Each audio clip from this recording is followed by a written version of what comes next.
When other people fight monsters, they unleash sky-splitting sword auras and screen-shattering magic with cool effects that scream main character. But Ninomiya Tsukasa is different. He uses traps, and I mean actual traps, from an iron pan falling from the sky, a log swinging into your face, a pitfall throwing knives, a rain of arrows, electric shocks and bomb explosions to a dozen other bizarre items no one could ever imagine. While others solo monsters with raw power, Tsukasa turns the entire battlefield into his own personal death playground, possessing a mysterious class called the S-Rank Trapmaster. But for 2 long years he couldn't even use a single skill. He was seen as a fake S-Rank, scorned by society and bullied like a living punching bag. Tsukasa had fallen to the very bottom of society. Until the day the apocalypse descended, the moment the entire world transformed into a giant dungeon, his powers finally awakened. And from that moment on, every monster, along with every person who had ever looked down on him, began to understand one thing. The most terrifying person wasn't one of the hunters out there casting flashy skills. It was the madman who was silently and maniacally setting traps everywhere. Come and follow the story with us at MMOT Review. On the brightly lit television screen, the female host smiled with an incredibly professional demeanor, crisply opening the Hunter News segment. She then gestured towards the muscular man beside her to introduce the guest. Today we have A-Rank Hunter Ibuki Yugo, and the man immediately struck a ruggedly handsome pose in response.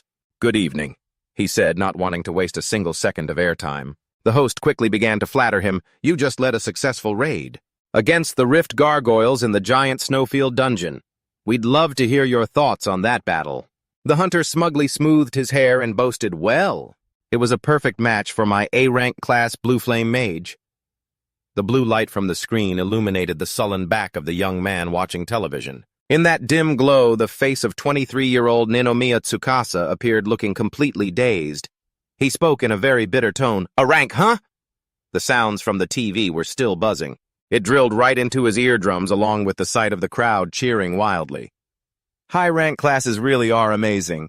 Everyone's looking at him with such admiration. The brighter the glamour on the television shone, the more Tsukasa retreated into the dark corner of his messy room. He lowered his head and muttered resentfully, why can't I be like that? As if to mock him, a bright blue status window immediately popped open right before his eyes. Name Ninomiya Tsukasa, age 23, level 1, class S-Rank Trapmaster. Accompanied by stats of 6 for stamina and 5 for energy, he was as fragile as a piece of paper. He glared at that lofty but utterly useless title. He clenched his fists, sweat breaking out in pure frustration. Even though I'm an S-Rank, to understand this cruel irony, we must turn back time to the year 2210, the moment the Earth changed forever. The world began to revolve around dungeons. It all started when those magic gates began sprouting up one after another, tearing through the night.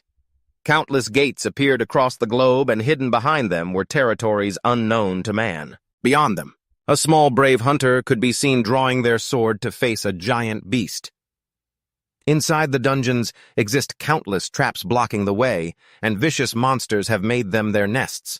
But the trade-off for these deadly dangers was a myriad of magical treasures. More importantly, there were mysterious items far beyond humanity's comprehension. They still lie dormant inside a cup that endlessly pours out ambrosia, an elixir capable of healing any wound and invisible power. That could even break the toughest of spoils, 2 dragon skeletons more durable than diamond, and a rain of gold coins that triggered the sudden evolution of all humankind. Those who collected them would possess a colossal fortune. It was also at that time that humans began to awaken their classes, responding to that miraculous awakening. A man smirked in satisfaction as he grasped the purple magic dancing in his palm. Thanks to this newfound power, humanity was able to hold its head high and face the savage dragons directly. Humans' physical abilities improved drastically, and they began to wield skills. The powerful returned with loot gathered from the dungeons, accompanied by a single incredibly smooth sword stroke that wiped out hordes of monsters. Those survivors strode proudly and were hailed as hunters. Their glorious achievements forged the legends of a new era, establishing a completely new set of rules for society. And so a dungeon-centered economy was born, along with an extremely meritocratic system. Any individual who awakened a high-rank class was respected and rose to the top, in complete contrast to that brilliant radiance. The weak like Tsukasa could only clutch their stomachs as they collapsed under the trampling boots of the strong. Even dropouts or people in my situation were despised. Snapping out of his dark past, his eyes once again locked resentfully onto the system window displayed before him. Class S-rank Trap Master controls traps within dungeons. A corner of Tsukasa's lip twitched upwards as he tried to piece together his initial hope. If you awaken a high-rank class, your life will change. The class I awakened was S-rank Trap Master. The young boy he once was had been engrossed in visions of himself waving his hand to create a brilliant blue matrix completely dominating every battlefield inside dungeons filled with countless traps. Controlling traps is the same as controlling the dungeon itself. A radiant smile immediately appeared on his face along with a fiercely burning desire. When I awakened this strongest class, I was so thrilled that day. It was supposed to be perfect, but harsh reality came crashing down, ruthlessly swallowing all my hopes, the best day of my life. That was 2 years ago. It happened when I tried to use my skill for the first time to get my hunter's license. The memory took him back to the central examination area. The examiner pushed his glasses up slightly, then pointed towards the target. All right, please show us your skills here. Even those without a license wouldn't be penalized for using their skills. At that moment, Tsukasa clenched his fists in front of his chest full of confidence and shouted, "Understood!" Pouring all his strength into it, the young man swung his arm forward, his eyes sharp as he roared with conviction, "Activate trap!" However, his grand arm spread pose was met with nothing but absolute silence. Not a single spark of magic flashed. There was only the crowd behind him blinking and staring at him in dead silence. A sudden panic washed over him, and Tsukasa's pupils contracted. He broke out in a cold sweat, staring at his useless hand. What the skill didn't activate? Amidst the crushingly awkward atmosphere, he nervously pulled his hand back and stammered, This made the examiner standing beside him tilt his head, furrow his brow, and ask, "Is there a problem?" Trying to salvage his last shred of dignity, Tsukasa raised his index finger and gave the examiner a forced smile. Just one more time. Unwilling to give up, he wound up again and swung both hands forward with all his might. The crowd behind him began to look annoyed, watching the desperate young man, waving his hands wildly in the air. In response to the heavy roar he let out, trying to cast the skill so hard his throat felt raw. His shout was only met with a cold squint from the examiner as he adjusted his glasses. All his efforts had vanished into thin air. Tsukasa trembled, staring at his two hands. He was in a state of utter panic. "No way! No way! No way! No way!" The examiner let out a long, drawn-out sigh while the crowd behind them began to whisper and gossip, with judgmental stares putting a stop to this farce. The examiner scowled. "Excuse me, Mr. Ninomiya, what exactly are you trying to do?" Tsukasa frantically pointed at his own system window to explain.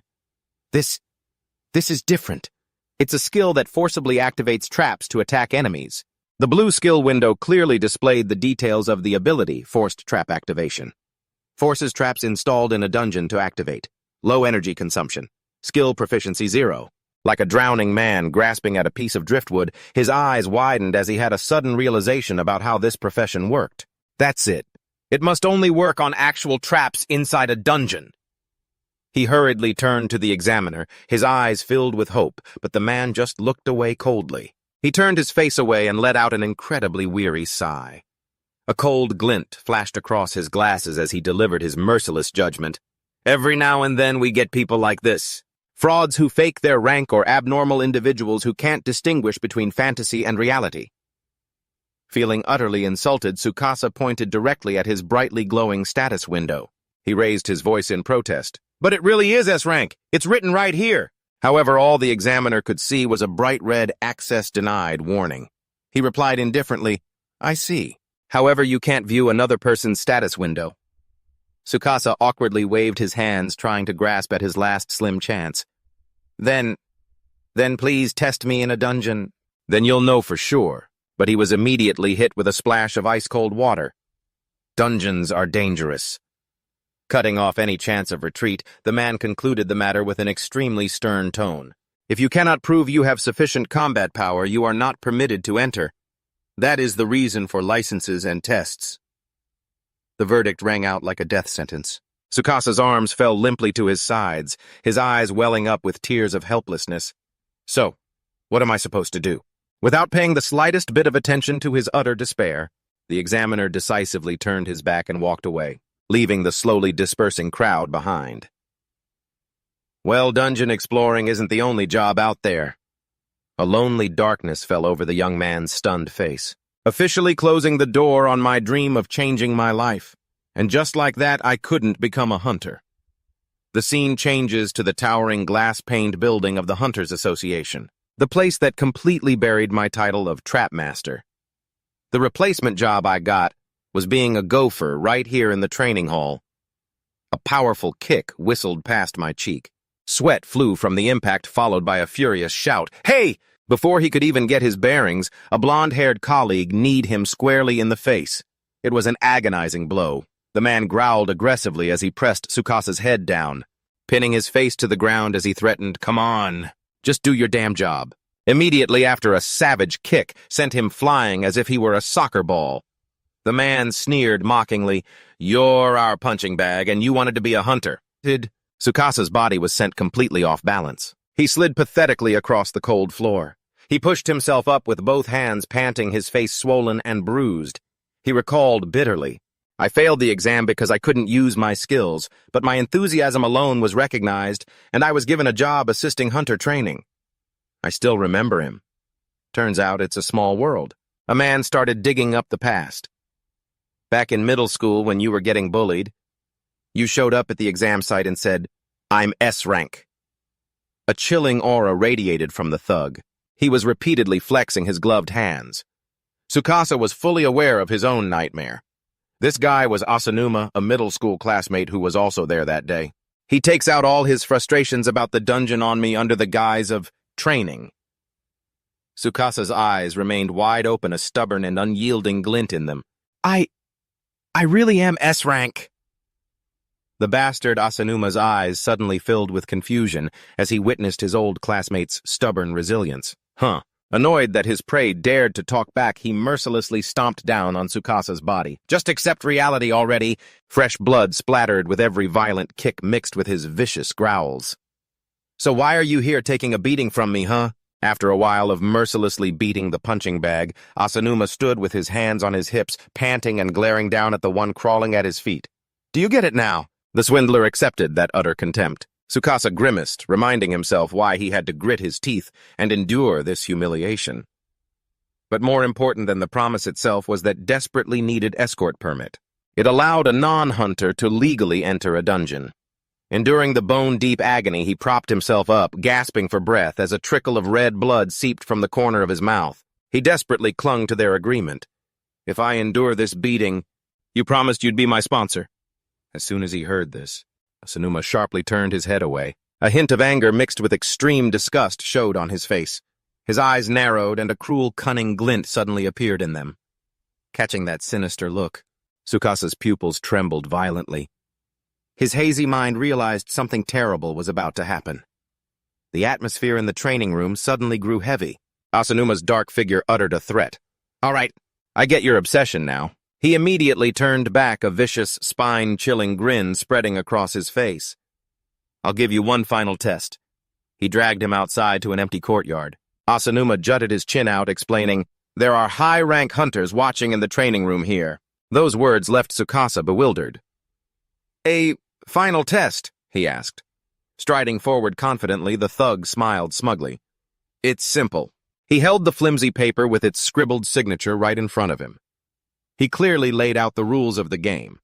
"It has my signature on it. If you can take this permit from my hand, you pass." For a brief second, a glimmer of hope flashed across Tsukasa's bruised and swollen face, but it was immediately extinguished when he saw two of Asanuma's lackeys silently approaching from behind. He spoke in a mocking, playful tone. "You'll have to endure their attacks first." A flash of terrible memories made Tsukasa break out in a cold sweat, but he had no choice but to grit his teeth and face them. The same guys who ganged up with Asanuma to bully him back in middle school. Fine. Pushing aside all the shame and humiliation, he straightened his back to face the three vicious thugs. "I have no other choice. For the dungeon." And so a brutal gang beating began. A barrage of punches and kicks rained down on him without a moment's pause. "Take this!" And another just die. The immediate result was Tsukasa collapsing completely onto the ruined ground while Asanuma still stood tall, looking down and sneering. See, not so stubborn after all. Are you really aiming for the dungeon? Seeing his opponent's tenacity, the blonde-haired man squatted down, dangling the paper right in front of his face. If you're that determined. Contrary to expectation, his eyes suddenly darkened with a sinister look. With both hands, he ripped the paper in two. Then there's no way I can let you go. Tsukasa's eyes flew wide open, stunned, as he watched his lifeline torn to shreds. Asanuma tossed the tattered pieces of paper into the air like trash. He threw his head back and laughed heartily. A piece of trash like you daring to have hope. It pissed me off, so I decided I'd crush that hope right in front of your eyes. Pretty brilliant idea, don't you think? I thought so. His last nerve snapped. Tsukasa bit his lip so hard it bled with rage. Ignoring all his injuries, he threw himself straight at that bastard. A scream of pure fury ripped from his throat. Asanuma! But the difference in their strength was too great. Before he could even touch his enemy's clothes, his wrist was caught with ease. With practiced ease, Asanuma instantly plunged a glowing magic dagger through his hand. Arg! Quick stab! He collapsed to his knees, his hand pinned to the floor. He could only grit his teeth and endure it as the lackeys jeered.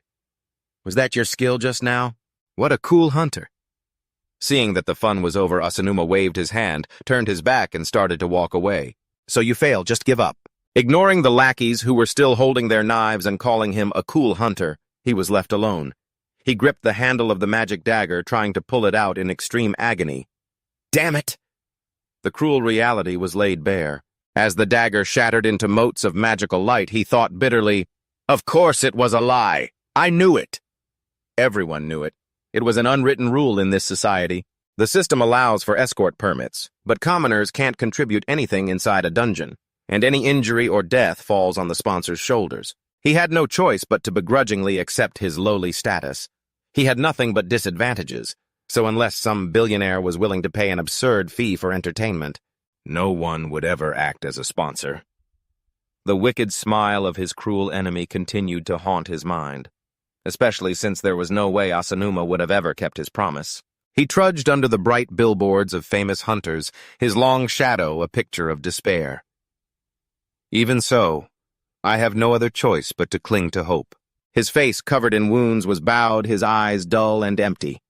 He looked up at the dazzling smile of a promising new star on a large screen. The desire to escape the bottom of society flared up intensely once more. If I can just get into a dungeon, this trash life might change. He clenched his fists. Gritting my teeth, I held on to the last flickering flame of hope. That belief was the only thing keeping me alive, but it seemed like creation itself was laughing, thinking he hadn't suffered enough. In that very moment, a bolt of blood-red lightning tore through the sky, striking right where the unlucky young man was standing. The heavens shattered as a powerful crimson bolt slammed down. It formed a vicious vortex right next to where Tsukasa stood. He looked up in terror, a piercing scream caught in his throat as the blood-soaked whirlwind loomed, ready to swallow him whole. Ah, Tsukasa flinched, whipping his head around at the sound of a desperate warning scream from the crowd behind him. Behind you! Look out! Everyone around him was fleeing in a panic. They scattered as they witnessed a massive building collapsing with a deafening roar. The building is falling.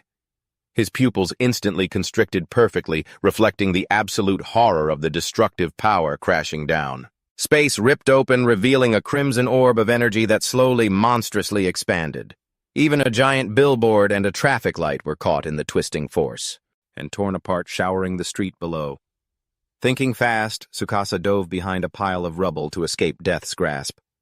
Wiping away beads of sweat, he muttered, "That was too close." An electronic screen flickered, then flashed to life, showing the face of a female news anchor who was delivering an urgent announcement. "This is an emergency alert."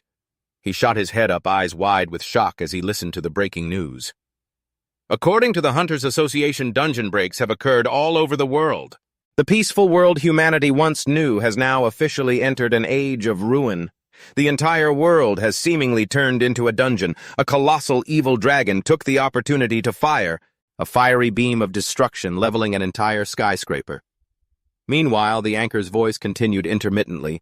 The government and the association are currently... Tsukasa's eyes clearly reflected. A scene of deadly crimson filled with utter terror. He looked up at the blood-red sky where vile beasts snarled, baring their fangs and claws. Tsukasa staggered backward from the violent pressure of the airflow, his body seized with absolute panic at the bizarre sight. All he could do was cover his head and drop to the ground, trying to hide as a monster dove straight down from the center of the vortex. Tsukasa was then frozen to the spot, drenched in a cold sweat, watching the crowd stampede over one another, their screams horrific. He stared wide-eyed, his mind spinning at this absurd reality. The world has become a dungeon. This is bad. This is really bad. If this place really has turned into a dungeon. A familiar status window suddenly appeared before him amidst the chaos, like a divine blessing. Profession S-rank trap master, controls traps within dungeons. At that moment, the corners of Tsukasa's mouth began to curl up slowly, forming a crazed, radiant smile.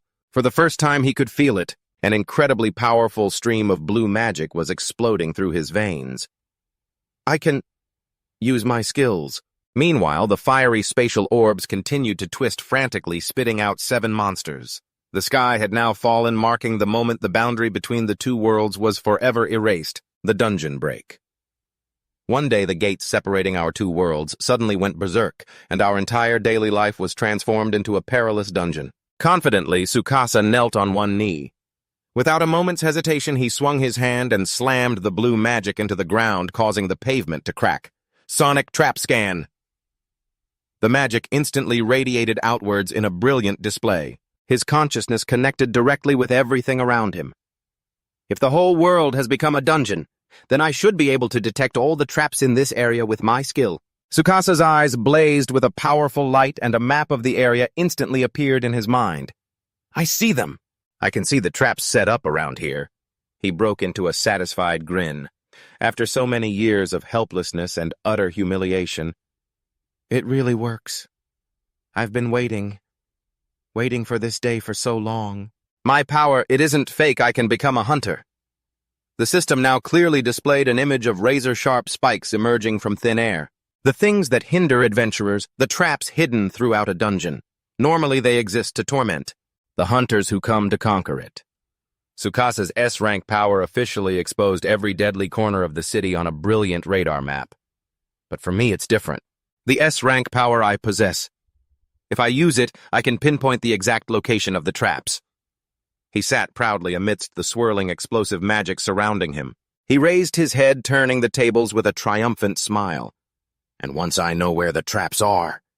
He shot forward like the wind, a brilliant blue magic trailing from him. His eyes were filled with resolve, but he stopped dead in his tracks when he saw a giant armored monster swinging a sword chasing down civilians. He immediately exclaimed, "This is bad, a monster." After a second's hesitation, he bent down and quickly picked up a rusted iron bar from the rubble to use as a weapon. Then Tsukasa gripped the metal bar tightly in his hand. His eyes lit up with immense confidence. By using the power of the Trap Master, I can definitely defeat it now. Meanwhile, that hulking brute was still frantically chasing a desperate mother and child amidst panicked screams. "Run! It's catching up. Hurry, hide. This city is doomed." Unfortunately, the little boy tripped and fell flat on his face, letting out a weak cry. "Ah!" That pained sound made his mother immediately whip her head around, crying out her son's name, Takaru. The terrified child responded in fear, "Mommy!" In an instant, the shadow of the giant armored beast completely engulfed the tear-stricken boy's body. The monster curled its lip into a cruel smile and raised its gleaming greatsword high, preparing to mercilessly strike down. The blade sliced through the air, whistling down with terrifying force. But right at that incredibly perilous hair's-breadth moment, Tsukasa managed to rush in using the flimsy iron bar to block the fatal blow and save the child. The monster gaped in astonishment. Tsukasa gritted his teeth, straining against the immense pressure from his enemy while shouting a challenge, "Come on, you monster!" Despite the overwhelming difference in strength, Tsukasa flashed a fierce, triumphant grin and declared, "The trap to finish you is already set." With that, he masterfully dodged aside as the armored monster unleashed another sweeping slash. He then leaped backward, escaping the blow, and from the giant monster that smashed into the ground. He had successfully lured his prey into position just as an iron spike from a trap suddenly shot up, shattering the pavement. "Did you think this cowardly prey would only run?" The monster let out a series of chuckles in response to that cheap taunt. He stood calmly with his arms crossed and replied nonchalantly, "That's right." Tsukasa gave a cold smirk, his eyes sharp as he pointed directly at the fatal spot. "The real trap is right there." The moment he spoke, a massive blue magic circle blazed to life right behind the monster, originating from its very center. A giant axe blade shot out from the magic circle, tearing through the air. He watched intently as the beast was sliced in two while the system panel displayed the information, Iron Axe Pendulum. An iron axe pendulum attacks prey within range. He witnessed the gruesome scene. He stood tall proudly, shouting in victory. A direct hit, sweet Tsukasa reveled in the satisfying feeling of holding the power of life and death, formulating his own philosophy. "I'll defeat monsters by smashing them with my traps. Yes, this is my way of fighting." After clearing away the threat, he quietly stepped back, giving the mother and son space to reunite through their tears. "Takeru, Mom." Tsukasa smiled gently, his dangerous aura from before vanishing as he murmured, "Thank God you're both safe." But that peace didn't last long. His smile vanished instantly. He stepped onto the beast's corpse with a deeply contemplative expression. But, for an armored monster to appear in the city like this, I've seen these in the association's files before. Even mid-rank hunters have to form a party to deal with dangerous monsters like these. Suddenly, his body jolted.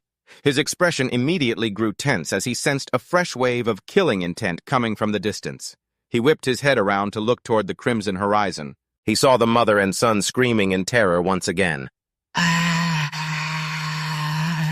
Without a moment's hesitation, Tsukasa planted himself firmly behind them, acting as a sturdy shield against the new threat. Descending amidst the piercing screams, he stood defiantly before a horde of armored, weapon-wielding monsters. The situation was hanging by a thread. This time they've come in a pack. I don't have time to take them out one by one. To deal with this situation properly. He raised his hand, glowing with magical energy high above his head. In that case, I'll use this skill. Tsukasa, his eyes filled with resolve, tilted his head to the sky, gathering all the fierce, explosive magic in his body to unleash a decisive blow. Activate trap. Instantly, magic circles appeared in unison above the monsters' heads, causing them to look up in confusion. From those very circles, a massive, relentless shower of giant boulders rained down, mercilessly crushing the armored monsters. They only had time to let out meaningless screams before being obliterated into paste. A system notification immediately appeared. Forced activation successful. In exchange for consuming mana, I can activate traps without having to touch them. After the brutal rock storm, Tsukasa stood proudly amidst the pile of flattened monster corpses. The system panel was still displaying continuously rockfall, a mysterious rain of stones that crushes the prey. Right after that, a series of consecutive notifications popped up. Level up to 2. Active skill scan trap. Activate trap is locked as it is not yet owned. He stared at the system panel, his face filled with radiant satisfaction and brimming with hope. It seems I can learn new skills too, just as expected of an S-rank profession. I can become even stronger. I can make it as a hunter. Meanwhile, the crowd of civilians hiding behind a blue tarp were whispering in terror, discussing the rock slide that had just suddenly fallen from the sky. "Did you just do that?" A man immediately rushed over to Tsukasa, desperately pleading, "Please help us. You're a skilled hunter, aren't you?" "Where should we go to hide?" Tsukasa turned around, trying to reassure the panicked crowd. "I'm not an official hunter, but right now the #1 priority is to find a safe area." Those words made the man ask blankly, "A safe area?" He then clearly explained a basic rule. Inside a dungeon, there's always a safe area. There are no traps there, and you don't have to worry about being attacked by monsters. But the man only grew more desperate because ordinarily to do that, the problem is locating that spot. To identify a safe area when you don't know where it is requires sending out a fairly large-scale survey team. The man looked at Tsukasa with extreme worry and lamented, "In that case, we don't have that kind of luxury." But he just remained calm, waved a hand dismissively, and replied, "Not a problem."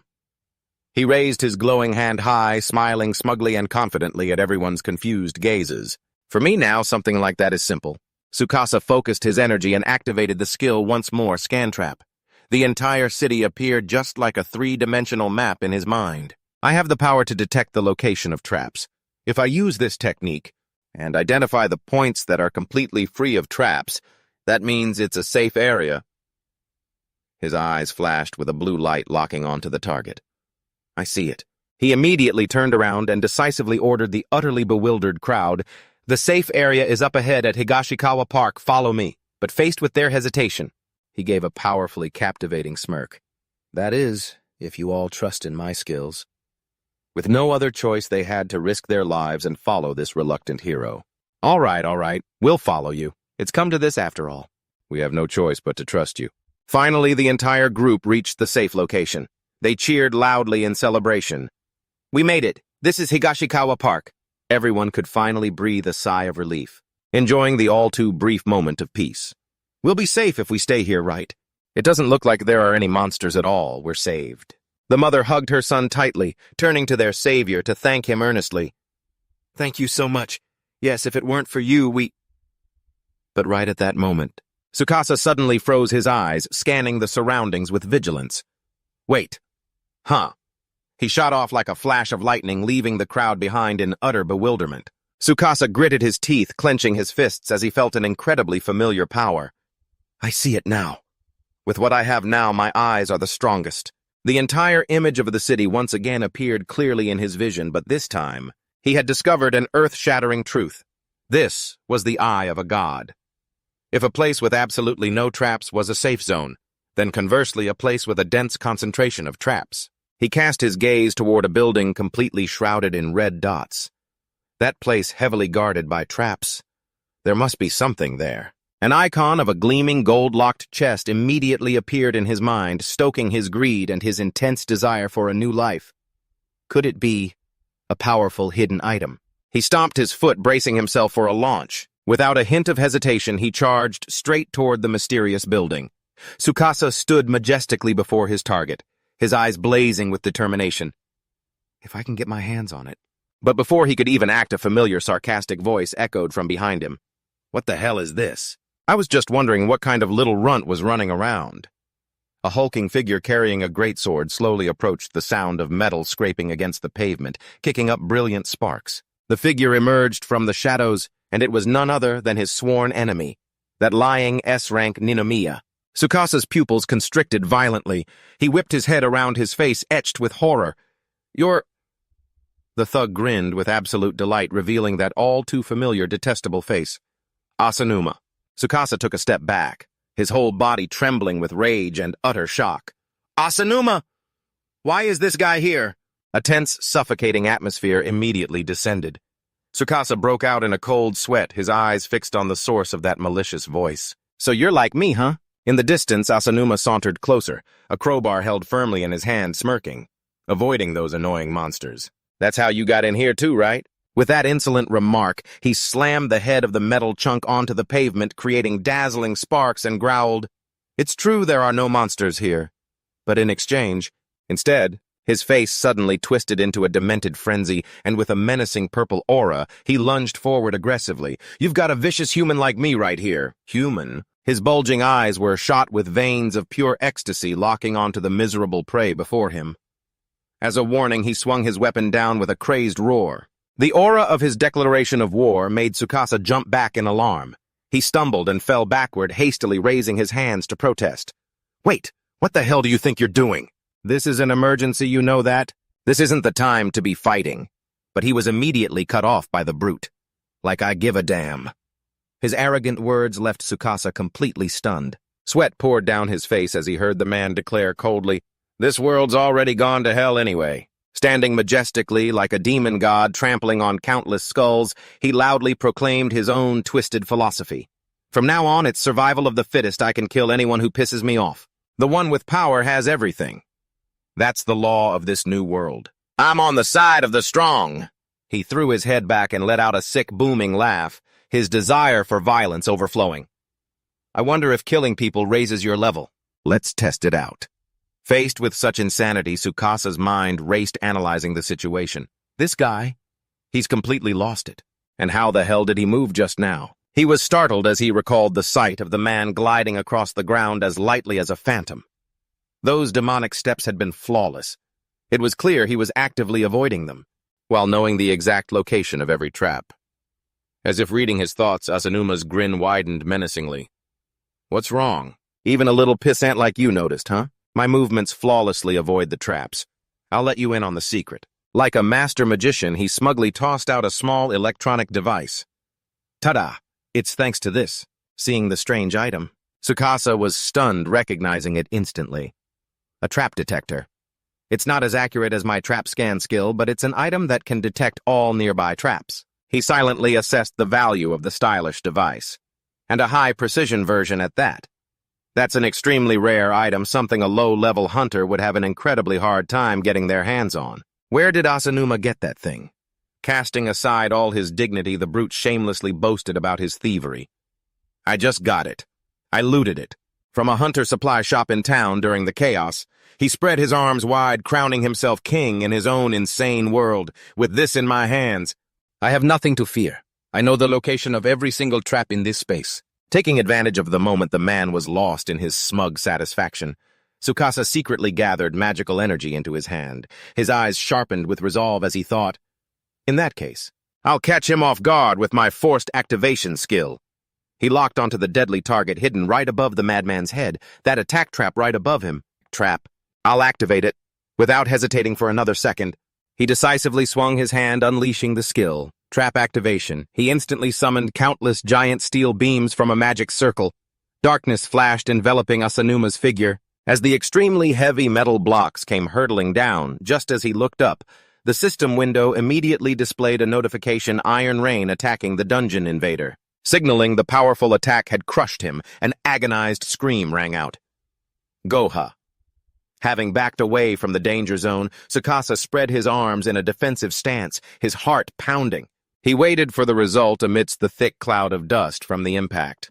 As the dust began to settle, he let out a sigh of relief, the corners of his lips curling into an incredibly satisfied smile. I did it. However, that short-lived joy was instantly extinguished. Blazing red sparks suddenly shot out from under his feet, making him jump. Tsukasa's eyes widened in horror. Smashing right into his view was the devilish grin of the man he thought had been crushed flat. Heh heh. Asanuma leisurely stood up, his entire body enveloped in a purple electric current. Defense. He said in a voice dripping with biting sarcasm, "What was that just now?" "That pathetic little trap." He glared at him with utter contempt, slowly revealing his hand from amidst the rubble. A moment ago you were rambling on about having a trap activation skill." "Right." A chill ran down Tsukasa's spine. He trembled, breaking into a cold sweat as he pieced everything together and realized a horrifying truth. Those sparks that flashed on his back just now. Don't tell me he has an invisible shield. He shockingly recalled the full function of the defensive item. It deploys a special invisible barrier around the hunter's body, a defensive device that protects the user. With that item, one can block fatal attacks multiple times. Asanuma smirked when he saw Tsukasa's stunned expression, tauntingly asking, "Cuckoo, I told you, didn't I?" The maniacal man held high the defensive item he had just looted. He roared, "I looted the entire item shop during the chaos." He held up both precious items, smugly declaring, "A trap detector and an invisible shield. With these two items, even I can join the ranks of high-class hunters." Then he lunged forward like a beast of prey, growling, "Compared to a failed hunter like you, I'm on a whole different level." A devastating punch slammed right into Tsukasa's stomach, causing him to double over in agony. The force of the blow was so strong it sent him flying, crashing face first to the ground. He only managed to let out a choked groan. "Urk!" He pushed himself up on his hands, glaring with hatred at his weapon-wielding enemy. The thug spoke his voice, a mocking provocation. "Hey, you piece of trash, did you just attack me from behind?" Without giving him a chance to answer, he swung his weapon down hard on him, his tone filled with glee. "I always told you this when I bullied you, didn't I?" He rained down relentless blows on his back. Fresh blood began to seep out as he cruelly explained, "First, you punch them in the gut and make them crawl on the ground just like this. That's the theory." He raised his weapon, preparing to deliver the finishing blow to his prey, a look of pure madness on his face. "Just you watch, you stubborn fools at the Hunters Association." Tsukasa's pupils constricted violently as the man roared in a bloodthirsty frenzy, "This is the beginning of my legend." But just at that moment, he mustered what little battered strength he had left and twisted his body back. The other man roared in resentment, "You always treated me like trash just because I was D-rank, sending me to these goddamn dungeons." The weapon in his hand also began to flicker with a bright glow. My power isn't limited to just this. If I could just get to a high-level dungeon, I could have shown all of you what I'm made of. But Tsukasa was well aware of his extremely disadvantageous situation. He gritted his teeth and thought, "Damn it! At this rate I'll be defeated. I have to do something." In that decisive moment, he poured all of his remaining mana into his hands. A powerful, brilliant blue energy erupted as he aimed his hands straight at his enemy. He furiously lunged forward, yelling, "Activate trap!" Seeing a spiked mace begin to form from the magic circle, Asanuma smirked contemptuously. What a waste of effort. And then he swung his weapon, effortlessly swatting the mace away in a streak of fire. Standing proudly as he watched the mace get destroyed, his glowing purple eyes filled with ambition. I'll get even stronger by finding more items in high-level dungeons. Undeterred, Tsukasa continued to swing his hand persistently, casting the skill. Activate trap. The man moved like a phantom, effortlessly dodging the series of spikes that shot towards him as he roared, "All those who looked down on me until now, I'm going to kill every last one of them." Witnessing this scene, Tsukasa realized in despair, he's seeing through my attacks perfectly. Is this the power of the trap detector? As his face contorted in pain, an even more terrible thought flashed through his mind. And even if they hit, what's the use? The shadow of his enemy loomed before him, leaving him completely helpless and desperate. With Asanuma's invisible shield, I'm completely out of options. But just at his moment of deepest despair, an unexpected sound echoed in his head. What's this? The sound of a transformation, a status change. Along with it, a system notification appeared. Skill proficiency has increased. Due to exceeding the required number of activations, a new skill has been acquired. He came to his senses with a start, realizing, I see. Because I've been using this skill over and over again. My skill proficiency increased before I even noticed. He quickly scanned the information that appeared before him. So what is it? What's this new skill? Trap creation consumes mana to create a new trap. Tsukasa's eyes lit up with a ray of hope. He murmured in utter amazement, the power to create a new trap. If I use this skill, maybe... Seeing that Tsukasa still hadn't collapsed, Asanuma roared with a mix of anger and confusion. Huh. Hey, you piece of trash, he taunted upon seeing Tsukasa get into a stance. Preparing for a counterattack, what's with that weird pose? But Tsukasa just focused on gathering energy into his hand, coldly repeating the man's words. I said we'd start with a punch to the stomach, didn't I? His eyes flashed with hatred as he let out a roar, channeling all his magic power. I'll make you pay, you bastard. He condensed the seething purple energy in his hand, determined to turn the tables using this unknown power. Creating and activating the trap himself, he thrust his palm forward and shouted the newly awakened skill, Trap Creation! A massive burst of energy erupted from his body. Confirming the attack with the Trap Creation skill, a giant log suddenly materialized out of thin air, right in front of Asanuma, causing him to scream in horror, Why is there a trap there? Impossible. The system panel immediately displayed the words, Log Attack. A summoned log attacks the target. Just as he was wondering in a panicked confusion, none of my items can do something like that. The log slammed violently into Asanuma, forcing a pained groan out of him. Arg!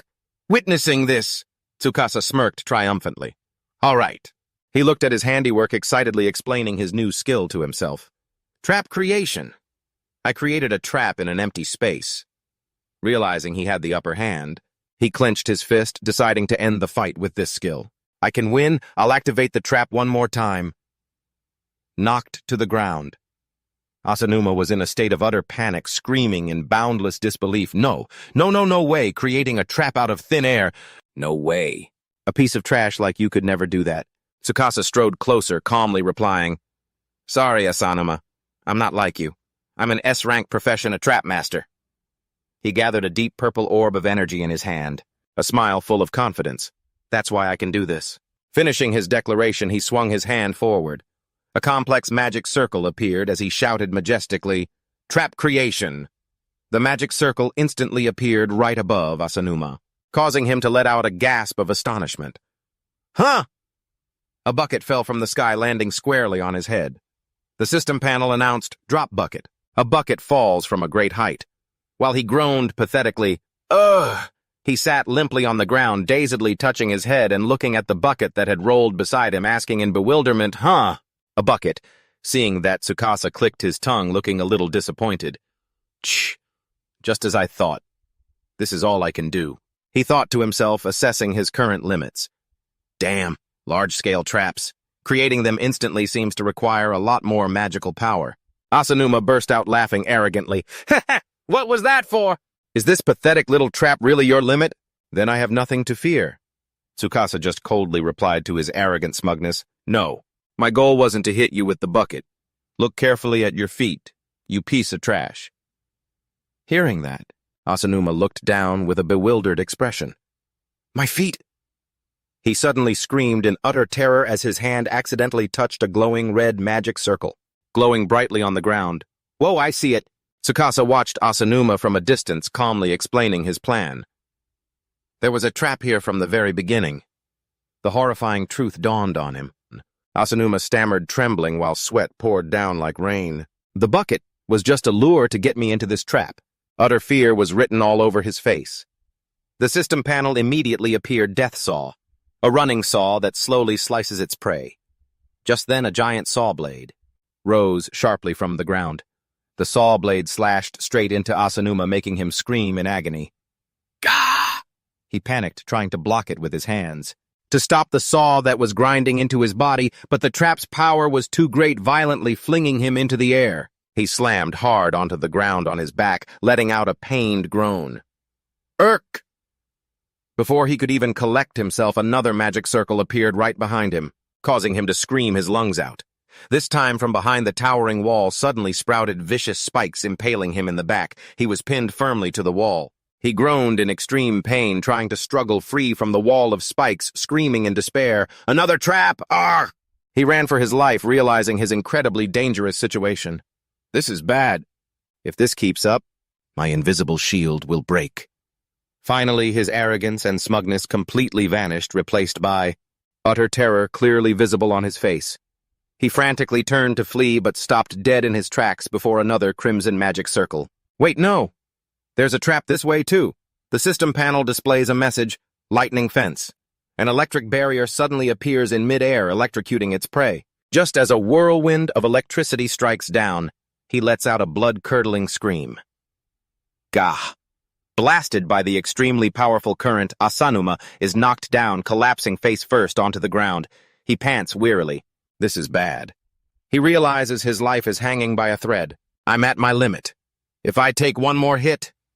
Just as he plants his hand on the ground, another brilliant red magic circle instantly appears right beneath him. And so, a razor-sharp iron chain shot out, aimed at the system panel, which cruelly announced "Unbreakable Iron Chain." The sturdy chains seized the intruder and sealed off their resistance. As a multitude of chains bound his body tight, he screamed in terror, "Here too!" But the only reply he received was Tsukasa's calm voice. "You don't recognize it," he said, standing there proudly. His blue eyes flashed with confidence as he explained that this room contained a series of chain traps. Starting from a single trap, many others would trigger in response. They would continuously attack the intruder. An extremely complex diagram appeared illustrating his detailed plan, a perfect mechanism designed to repel and take down even intruders with extremely high defense. Tsukasa looked at his enemy bound tightly within the blazing red magic circle and declared loudly, "And this is the finale for this trap combo." A giant crossbow was magically summoned from high above, aimed straight at the helpless and defeated Asanuma, who could only let out a terrified cry. Extreme fear took over him, causing him to scream in despair, "Arg! Somebody help me! I don't want to die!" The system panel immediately displayed its judgment. Hunting crossbow. A bloodthirsty crossbow that captures prey in a trap and hunts them down. As the arrow was charged with energy, Asanuma gritted his teeth, already knowing his tragic fate. "My defense won't hold. I'll be pierced right through by that arrow." His defensive layer shattered to pieces, signaling only one terrible thing: death. The arrow was fired, tearing through the air. It shot forward like a bolt of lightning, throwing Asanuma back. The arrow plunged straight into the ground, barely missing him, but it destroyed and completely crushed two extremely valuable pieces of equipment. Asanuma lay unconscious on the floor, foaming at the mouth. Tsukasa calmly commented, The arrow missed, but there's no need for a finishing blow. He stared at the completely shattered shield generator and mumbled, "Looks like the shield generator broke after taking so many death-level traps." "That's to be expected." Tsukasa slowly approached the trap detection machine, stomped on it, and said, "I'll destroy this trap detector too." "Looks like you couldn't handle it either." He looked down at the pathetic loser and delivered his final judgment. "You didn't realize there was a trap combo here, and you wasted the item's power. That's the reason for your failure." Having passed sentence, he decisively turned and walked away. A crack appeared on the far wall. His eyes were fixed on the glimmer of light coming from the crack, realizing it was the true treasure that countless traps had been protecting day and night. He walked toward the source of the light, saying in a joyful voice, "There it is, that light. It's what I've been looking for." He peered through the crack and cried out in delight, "I found it." Inside the narrow opening, a bed appeared. Suddenly, the system panel displayed a notification, "Super Rare Hidden Item S-Rank Hidden Treasure Chest." He stared at the carefully hidden chest, thinking to himself, "Appraising a hidden item. They're hidden somewhere in the dungeon. The hunters who can obtain them are extremely rare." And so Tsukasa reached out and opened the lid of the bed. His thoughts continued to flow. Every single one is a super rare item with such enormous value that they can instantly transform the power of anyone who possesses them. A brilliant, eerie blue light radiated from the chest, enveloping Tsukasa's figure and leaving him utterly surprised. An incredibly powerful surge of blue energy erupted, enveloping and lifting Tsukasa's body into the air. A series of system notifications appeared one after another. He murmured in shocked amazement, My magic power is skyrocketing. Magic power increased, increasing more and more. Is this an item that grants a massive boost to magic power?" He recalled his own terrible fatal weakness. "Until now, I've had a fatal flaw, a lack of magic power. Because of that, I couldn't create death-level traps instantly." He then looked at the glowing orb in his hand. The system notification displayed, "Obtained the Archmage's orb. Magic power increased by 727. He was filled with hope. But with this, I can do it. With this much magic power, I can create powerful traps." Tsukasa clenched his fist, an extremely confident smile on his lips as he declared decisively, "All right, let's test it out a bit." Right after that, a monster carrying a giant scythe appeared in the middle of a ruined city. Then a horde of insect-like monsters with glowing eyes emerged from the shadows. Tsukasa faced the horde and calmly assessed, "Giant insect-type monsters, huh? A worthy opponent." Without a moment's hesitation, he raised his hand forward, channeling all his newfound magic power, and shouted powerfully, "Create trap!"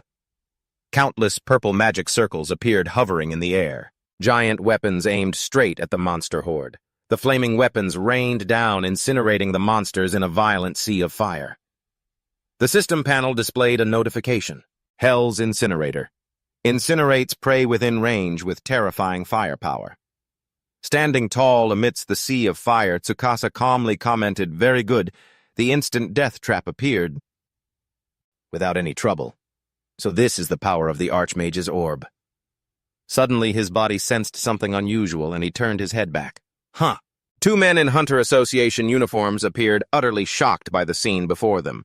"What the hell is this? What happened to this monster's corpse? Unbelievable! It's been completely incinerated." They looked around, trying to find an explanation. To pull off a feat like this against a large-scale monster, is there an S-rank hunter nearby? From deep in the shadows, Tsukasa observed them, thinking to himself, "Those people look like the Hunter Association's defense force. They're here to evacuate the residents." Then another team member ran up, shouting urgently, "Hey, leave it. The evacuation guidance is complete. Hurry up and get to the baseball stadium." That person continued to command loudly, "The main unit has found the area's monster. The plan is an all-out attack on it. Is that clear?" Hiding behind a corner, Tsukasa perked up his ears and overheard the entire conversation. "The area boss has been found, huh? And it's at the stadium." He recalled a crucial piece of information about this type of leader monster. The area boss is the apex predator of the dungeon monsters. Naturally, they're very strong, but they are also the priority target for hunters. He continued to reason, if you defeat an area boss, all other monsters in the same area will vanish at the same time, and the entire area can be turned into a safe zone. Tsukasa stared intently at the backs of the Defense Force members, convinced that those rules must also apply to this area, even though it suddenly turned into a dungeon. The defense force rushed off at full speed, shouting, "The battle must have started already. Head to the stadium quickly." Tsukasa stepped out from his hiding spot, a grin full of excitement on his face. An area boss. Now that's a worthy opponent. I have no other choice but to go. The scene shifts to an enormous stadium. A giant armored monster roars ready for battle. A very brave hunter charges forward, swinging his sword.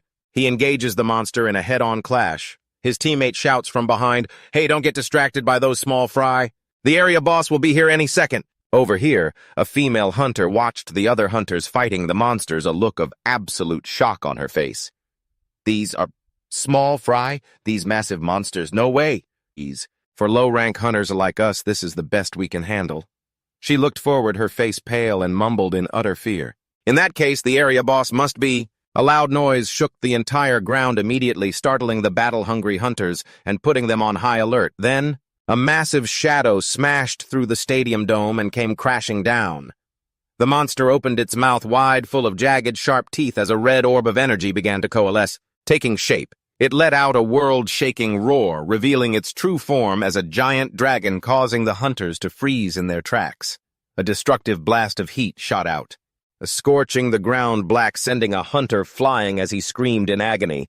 Enemy attack, run. The lucky survivors watched in horror as their comrade was brutally defeated. That heat ray's range and power are completely beyond imagination. Just then, a loud voice suddenly rang out from behind. "Hey!" It startled the two of them, who whipped around to look. In the distance, their captain was urgently giving orders. "Evacuate quickly! The stadium is collapsing! The area boss is here!" The remaining hunters scrambled in a panic, fleeing the crumbling stadium. "Hurry up, faster!" The dragon swung its massive tail, smashing the stadium grounds to bits. An unlucky hunter was hit by the falling debris and screamed in pain. "Arr!" The female hunter rushed over to her injured comrade, calling out desperately, "Senior!" She tried to help him up from amidst the rubble, but the monster's powerful tail was already looming right in front of them. The monster turned its head to look at them. Its crimson eyes gleamed with a deadly light. The female hunter looked up with an expression of utter despair. "This heat ray! This colossal size, it's useless. We're no match for it." She was struck by the horrifying truth as the dragon was shrouded in flames. "This is the ruler of the area, the absolute power of the area boss." From a nearby rooftop, Tsukasa saw the dragon's form and wondered, "So that's it, huh?"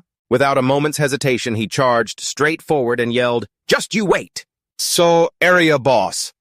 An extremely confident smile spread across his face as he dashed forward at a dizzying speed. In just a moment, "I'm going to set a death trap for you!" he roared with conviction as he ran, a grand plan forming in his mind. "If I can defeat that monster, all the fighting in this area will end." Tsukasa stood majestically on a rooftop, ready for action. "I'll end this with my Trapmaster powers." Meanwhile, at the stadium, the dragon roared and went on a wild rampage. It roared fiercely, displaying its dominant power. The battle grew more chaotic as hunters screamed in desperation. "Dodge! You'll be crushed!" Gulp. "Where's the medical team?" The captain tried to rally his troops, giving a loud command. "Artillery squad, don't falter, shoot it down with a volley." A massive barrage of arrows was fired. They flew straight towards the dragon. The arrows exploded against the monster's tough scales, but didn't cause even a scratch. The captain watched with a face full of hope and extreme anxiety. "Did we hit it?" The dragon stood there majestically, completely unscathed. Its blood-red eyes gleamed with rage. From a distance, Tsukasa witnessed everything frowning as he realized it's auto-regenerating. It healed the wound instantly.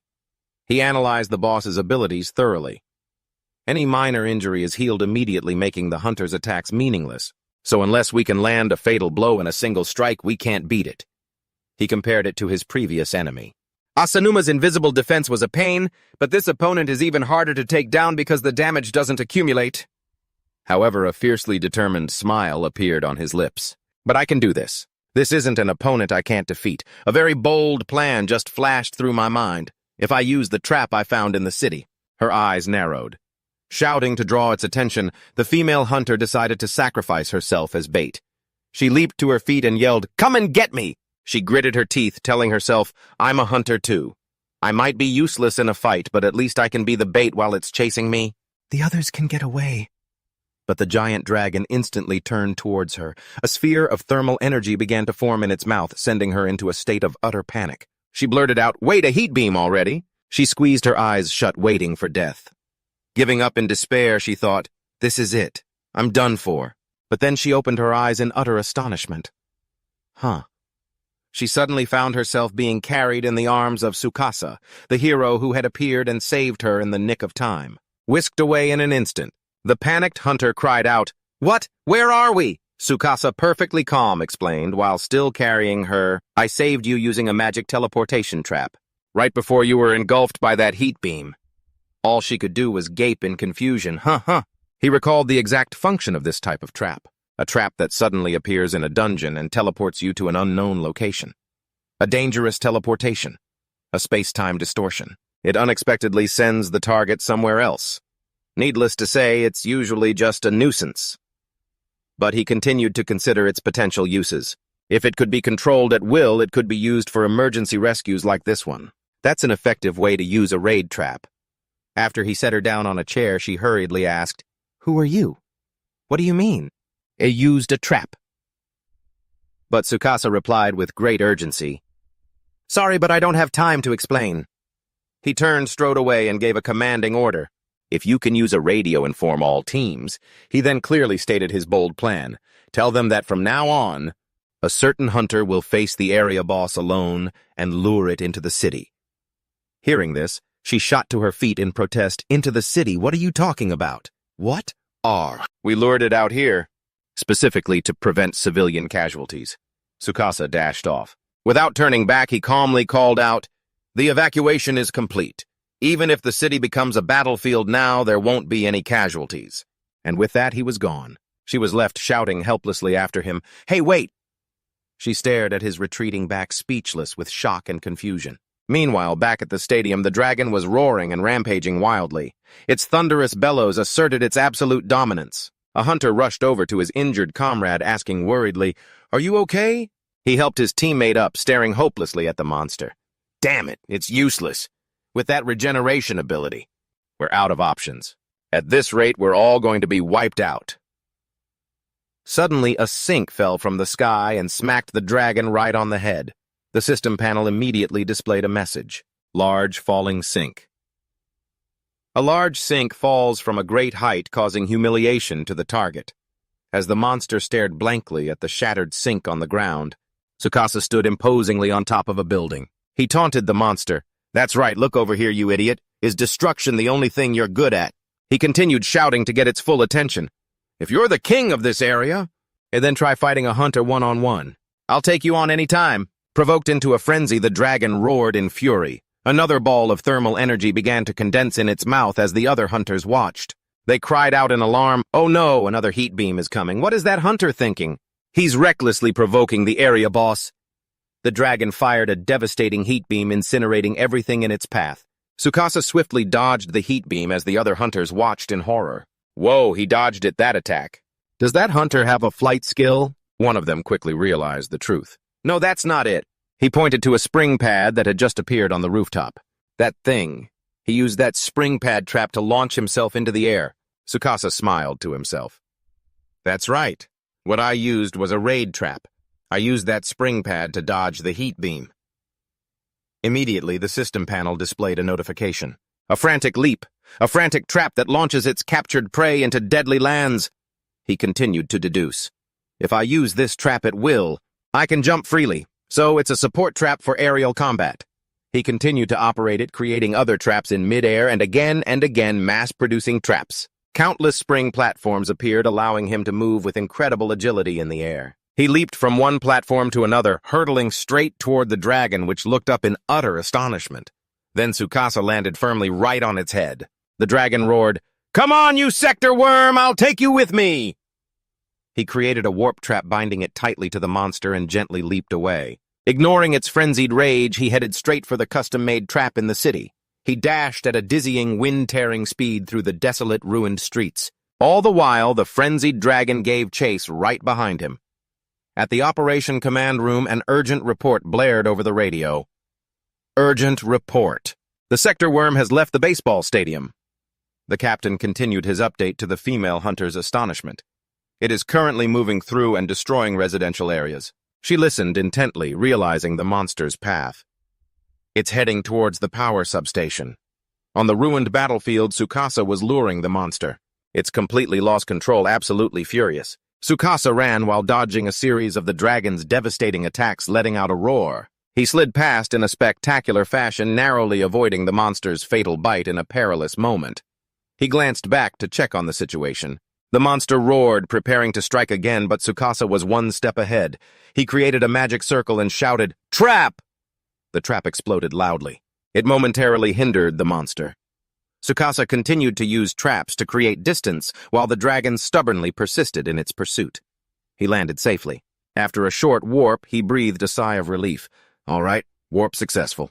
Tsukasa stood majestically before a giant power substation, thinking to himself, "Good, I've lured it here. I just need to go a little further to that large setup."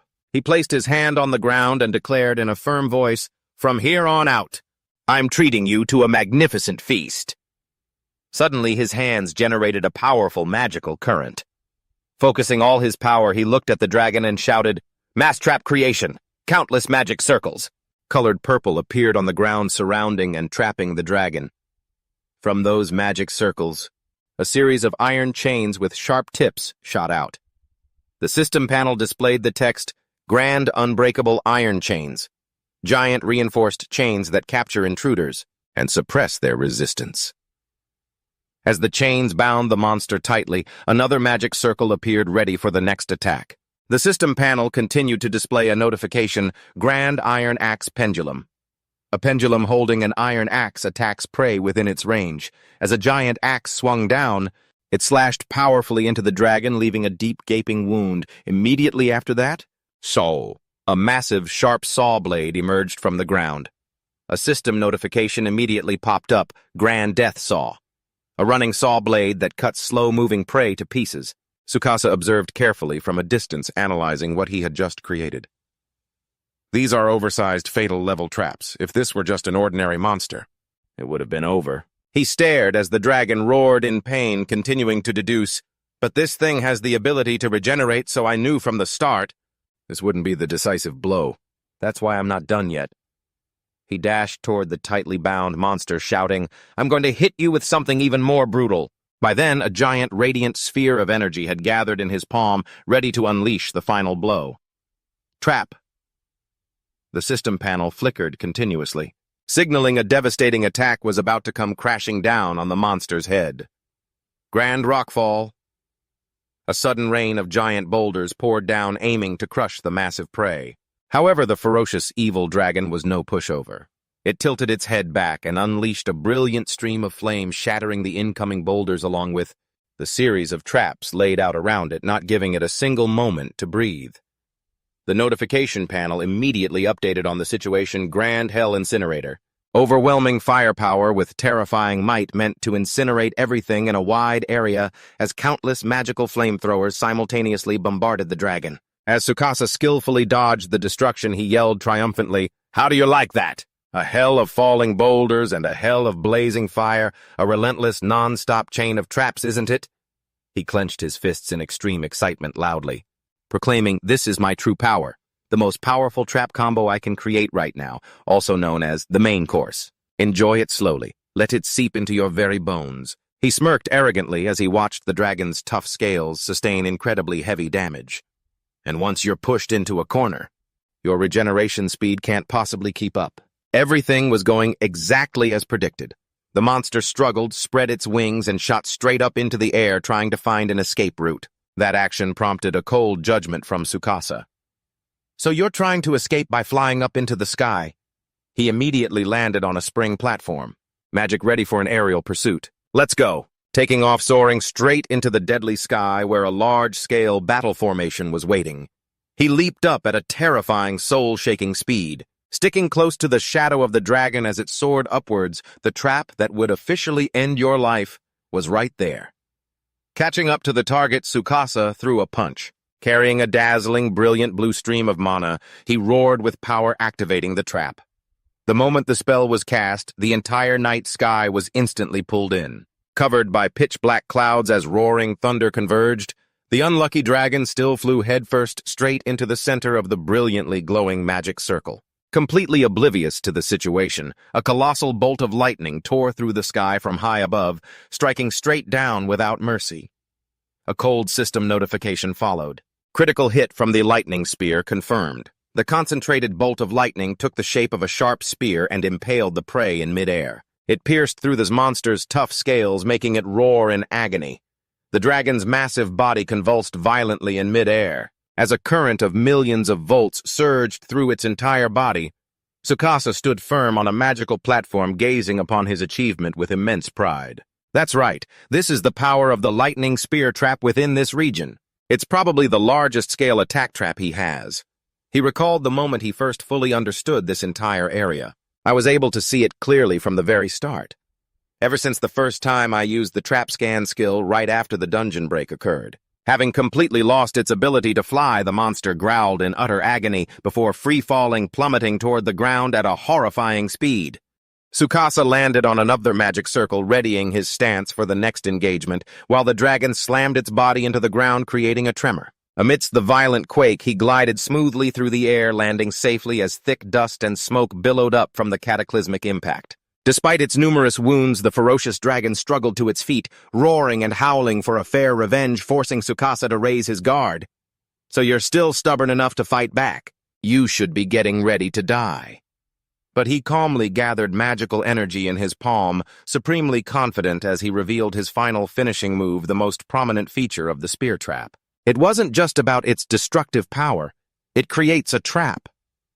A giant axe blade suddenly appeared as the system coldly announced Iron Axe Pendulum. A pendulum carrying a giant iron axe attacks prey within its range. That sharp axe didn't strike the dragon directly, but instead it sliced, clean through the massive high-voltage power line tower standing nearby. Tsukasa began to explain the mechanism. It destroys the power tower, causing it to collapse and creating an extremely powerful electromagnetic pulse, releasing all the electrical energy. The ultra-high voltage of the entire area all at once. The lightning released from the magic spear connects directly to that enormous power source, creating a terrifyingly lethal phenomenon. And when it resonates with the lightning spear through the principle of a lightning rod, the entire city's ultra-high voltage supply will be sucked directly into the dragon's body. It caused the dragon to scream and howl in utter despair.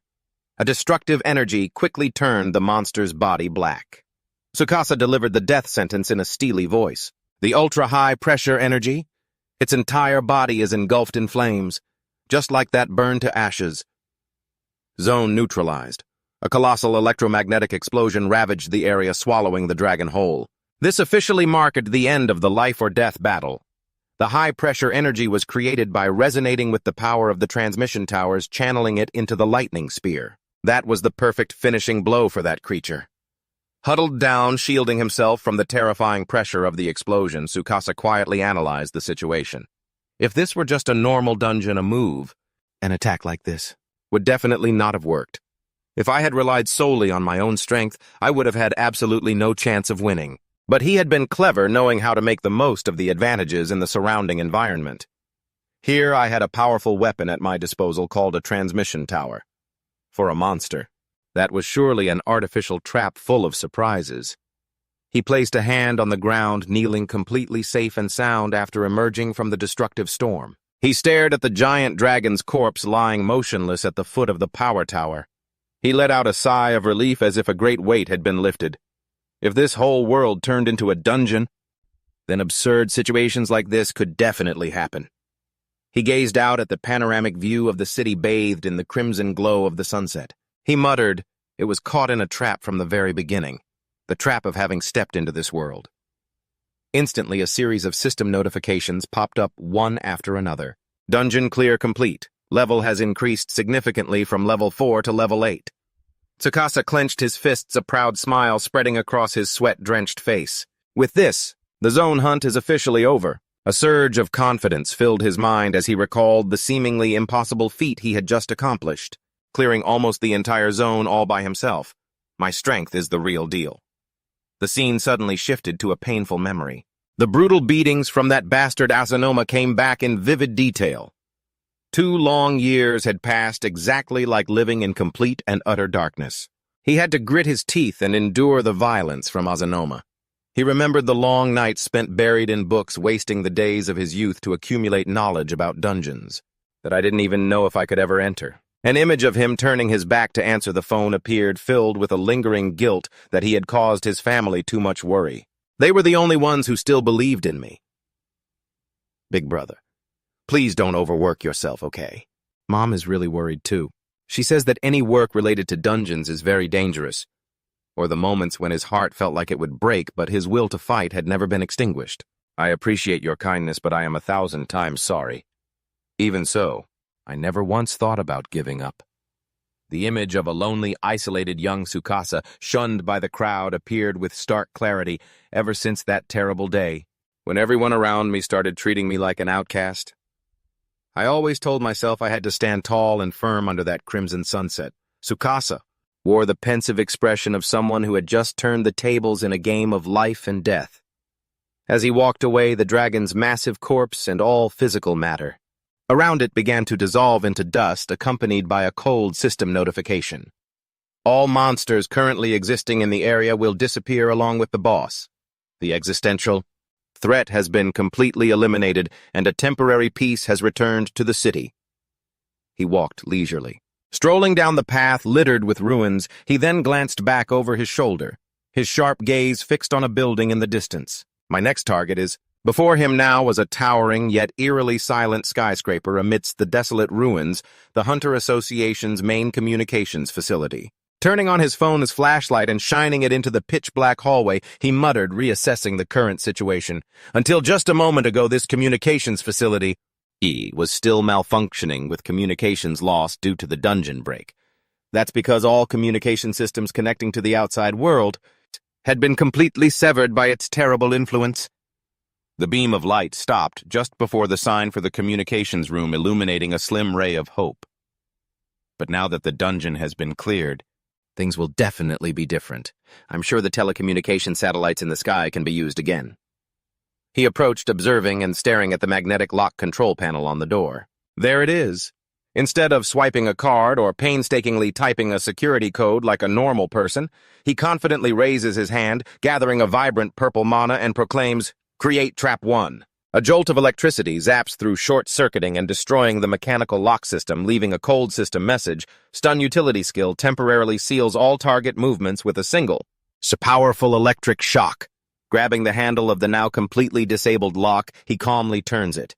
My sincere apologies, but this is an emergency. I'm letting myself in. As soon as he stepped inside, he was met with rows of glowing blue screens, all bearing a very familiar symbol. So this is the Hunter Association's communications center. Seeing the central server equipment still lit up, he nodded in satisfaction. Good. The machines seem to be running normally. He then plopped down into a chair. His fingers immediately flew across the keyboard with incredible speed, beginning his infiltration of the system. Now about that security. This level is a piece of cake. I can totally use this system without needing fingerprint authentication.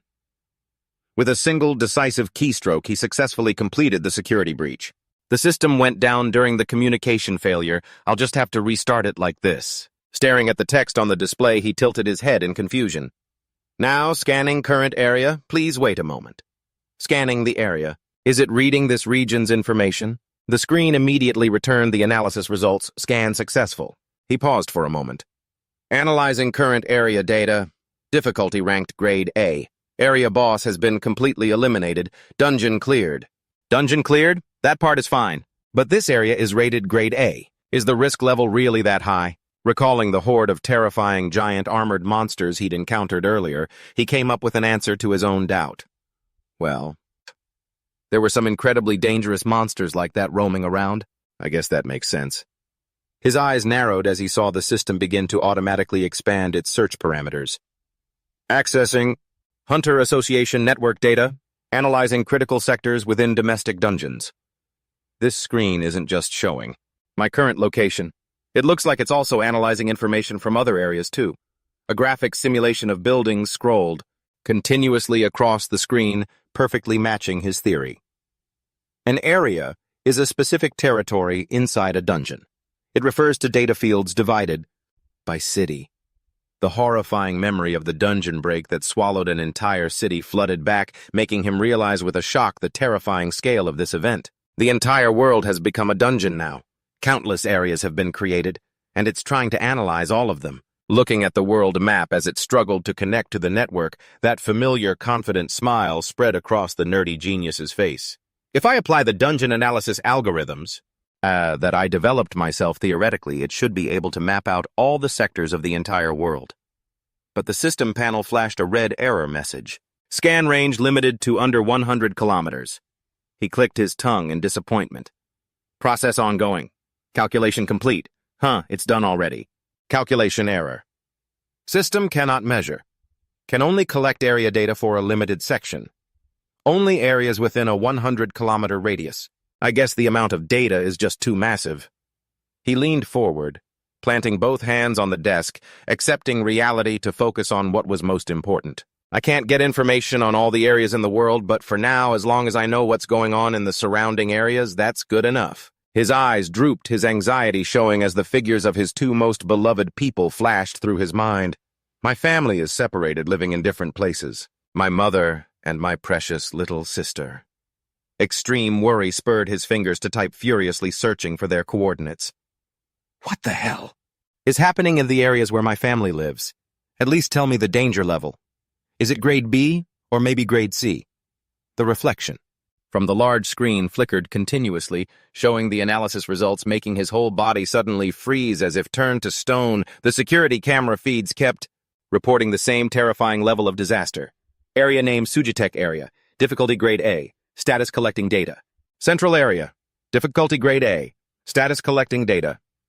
His earlier calm demeanor completely vanished. In its place was sheer terror as his pupils contracted violently at what was displayed before his eyes. Tsukasa, in a panic, pushed himself away from the computer, screaming in utter desperation. Grade A. Everywhere is grade A. Every single area that can be analyzed has a high difficulty rating. Imagining the sight of a giant armored monster ruthlessly holding a man by the neck standing atop a mountain of corpses, he trembled, thinking of the most brutal, terrible possibility. Then, they've probably been completely destroyed. Is this city the only place that's still safe while the other areas have already... But just a second later, he suddenly snapped to attention, staring intently at the screen and yelling, "No, wait, this signal! They haven't been wiped out completely!" The system screen began to update continuously, displaying a secured area. Sujitek area. Difficulty grade A. Status, clear complete. A series of other feeds also updated simultaneously to a hopeful green status. Port area. Difficulty grade A. Status collecting data. Naria area. Difficulty grade A. Status collecting data. Takano area. Difficulty grade A. Status clear complete. Looking at the list of safe areas popping up one after another, he let out a huge sigh of relief. They succeeded. They beat them. Area bosses and dungeons cleared. In a few sectors, communication has been restored. Tsukasa's expression began to tense up. He was sweating bullets, but his eyes glinted with deep understanding. So that's how it is. The image of a blonde-haired female hunter swinging her sword, lopping off a monster's head, appeared vividly in his mind, a testament to humanity's unyielding strength. Anything but weak. Next was the incredibly sturdy back of a male hunter, his fists clenched, radiating a fierce will to fight even amidst this chaos. The others were still working to clean them up one by one. His eyes scanned the camera monitors, taking in the desolate, fiery streets as a thought on a much grander scale echoed in his mind. Don't tell me. It's actually begun, hasn't it? The new war for power in the aftermath of the dungeon break? Tsukasa leaned down over the control console. He carefully assessed the current situation. The areas where monsters had been completely wiped out and the raids were successfully completed. There were already many such places. He imagined formidable teams of S-rank hunters unleashing their peak magical power everywhere. He silently acknowledged that there were also incredibly skilled S-rank hunters in the other districts. I'm guessing this rapid progress is thanks to them. Lost in his analysis of the situation, the young man suddenly froze. Sweat beaded on his tense forehead. His hands immediately flew across the keyboard, typing furiously as he switched to his absolute #1 priority. No. The first thing I have to check is my family's safety. Suzudatsu District. where Mom lives. Suzudatsu District Communication Network. Confirmed restored. Dungeons in the corresponding area have been cleared. Quickly pulling his smartphone from his pocket, he smiled as if a huge weight had been lifted from his shoulders. Thank God. The dungeon's been cleared and the network is back online. I can finally call her. Mom! On a desolate, ruined street corner, where a car was engulfed in flames, the sound of a phone ringing echoed through the devastation, a beacon of hope. Tsukasa pressed the phone to his ear. Tsukasa frantically fired off a barrage of questions. Mom, what's the situation over there? Where are you right now? Is everything on your end okay? Hello? Tsukasa, is that you, sweetie? The tired voice of a middle-aged woman came through. Behind her, hunters were tending to the wounded. The hunters arrived and have somehow gotten the situation completely under control. But what about the central district where you are? Tsukasa breathed a sigh of relief, his fear vanishing as he heard his mother's voice safe and sound. Everything's fine here, nothing to worry about. I'm just so glad you're safe, Mom. More importantly, what about Siri? Have you been able to contact her? His mother's expression suddenly turned sorrowful and anxious. She stammered over the phone, The call only connected for a brief moment just now, but a cold system announcement echoed in his ear. The call was immediately disconnected due to signal interference. Tsukasa's face instantly hardened with tension. His free hand flew across the keyboard as he gripped the phone tightly, instructing his mother, Got it, Mom, don't you move from where you are right now, okay? The radiant smile of his little sister Siri flashed through his mind, and the protective fire in his chest blazed intensely. Mom is safe. Now it's just my little sister Siri. Is the signal still jammed over there? The genius's 10 fingers flew across the system, searching for the area where she lived.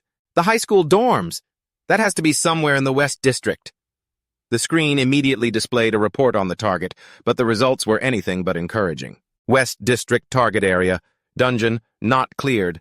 However, the system has received a highly unusual report from local hunters. He stared. He stared unblinking at the glowing computer screen, sweating as he analyzed the situation. Just as I thought, the dungeon still hasn't been cleared. What the hell is this? An unusual report. The strange text from the local hunters appeared in detail on the screen. West District has not been fully cleared. 4 area bosses are active and running rampant. However, reinforcements have arrived. The crisis has passed. We have seized complete control over this district. After reading those contradictory lines, Tsukasa's eyes widened in utter disbelief. The screen automatically switched to a live video broadcast. A muscular man with aggressive purple hair declared forcefully, "We are members of the Hunter Association's West District branch." No, that was only true up until a moment ago. We are no longer the pawns of the Hunters Association. Realizing the insane truth of what was happening, Tsukasa's pupils constricted in fury. This isn't a broadcast. From the official Hunters Association headquarters, someone has hijacked the signal. The rebel leader roared with manic ambition, dealing a fatal blow to the world order that had just begun to recover. We, the citizens of the West District, hereby declare our freedom from all outside control and interference, and announce the establishment of a completely independent nation. The founding of a post-catastrophe independent nation. He stared wide-eyed, realizing the gravity of the situation. He gasped in horror. The West District, isn't that where my little sister Siri is? And that same district just declared its independence before he could even cry out. Suddenly he was startled and whipped around as the danger alarm blared relentlessly. Through the frosted glass of the control room door, blurry dark figures. We're trying to break down the door to get inside, causing him to break out in a cold sweat. The control room lock has been destroyed. Intruders. Knowing he couldn't stay for a direct confrontation, Tsukasa clicked his tongue in regret and quickly raised a hand, gathering magical energy to escape. My information gathering has been delayed. I guess I'll have to stop here, creating a trap. The scene abruptly shifts to the highest floor of the silent building labeled Rooftop, Hunters Association Communication Base. A complex purple magic circle flashes brilliantly on the antenna platform, preparing to activate. The teleportation trap mechanism forcefully launches Tsukasa's body, free-falling towards the safe zone as the system coldly confirmed chaotic leap, a scrambling trap that throws the target to a random location. He clung tightly to the rooftop railing, panting heavily after the emergency escape. Somehow I managed to pull off an emergency escape. But now that my mana is depleted, this shabby trap is all I can manage. Faint magical sparks flickered around him, assessing his condition. Thanks to a super rare item, my magic stat has increased significantly. But that just means my maximum capacity has increased. The image of the exhausting battle with the dragon flashed vividly in his mind. Continuously creating traps consumed a corresponding amount of mana. Because of the fierce battle with the area boss, my mana is on the verge of being completely drained. He gazed down at the city engulfed in blazing flames, clenching his fists anxiously. As if this isn't bad enough. I need to grind more levels and increase my capacity, my maximum mana. Suddenly, the phone in his hand vibrated violently, signaling an incoming call. He quickly looked down, staring at the glowing screen. The words "incoming call" appeared. His heart pounded in surprise. A call from Siri. He immediately pressed the phone to his ear, shouting with extreme worry, "Siri, please be safe." His little sister's voice came through choppy and strained through the static. "Big brother, can you hear me? How's the city over there?" Tsukasa frowned, wondering, is this crackling sound due to signal interference? Standing amidst the ruins, he tried to shout loudly to reassure his sister. "It must be because that area hasn't been cleared yet. I'm fine over here, Siri. What about you? Are you in any trouble?" The static grew thicker, but Siri's voice struggled to convey reassurance. "I'm okay. You don't need to worry. It's really safe here, so you just—" The call suddenly disconnected completely, leaving Tsukasa standing stunned, staring at the now black screen. He pieced together his sister's contradictory words and that crazy, independent report. Doubt exploded within him. "Don't worry. It's safe there. Even though there are still monsters present over there. And that incredibly suspicious message sent by that so-called local hunter group. I absolutely can't just turn a blind eye and walk away after seeing something like that." He stomped his foot on the ground, creating a whirlwind that kicked up dust and debris. "I can't let my depleted mana stop me now." Despite his body protesting, Tsukasa was determined to muster his strength and activate a brilliant purple magic circle for teleportation. "Siri, just wait for me. I'm coming to see for myself that you're safe." The scene shifts to the Hunter Facility's temporary shelter, where a chaotic crowd is being hastily guided to evacuate. "Injured civilians, please come this way. Bring a stretcher over here. We have someone who's critically injured." A hunter in charge of logistics was hurriedly directing tasks. "Move it and load up the supplies. We desperately need these for the evacuees now." The guy in charge of the storeroom suddenly froze, staring blankly at an empty container. That's weird. The mana recovery potions should be here. Are a few bottles missing? Meanwhile, the hidden culprit Tsukasa was tilting his head back, chugging a shimmering blue liquid. He mentally justified his act of borrowing. "I borrowed this without asking, but anyway, it was going to be distributed to the hunters to use eventually. It'll be fine, as long as I work hard enough to make up for it." Draining the last drop, he tilted his chin and let out a refreshing sigh, feeling the power surge back into him as he looked at the bar. The energy gauge in the system was full. He smiled confidently. "All right. My mana is fully restored. I won't have to worry about running out for a long while." A three-dimensional map appeared, in his mind, tracing a thorny path. "Right now, I'm stuck in the Central District and Siri is in the West District. Between us are two other districts, Kawabe and Iwaya."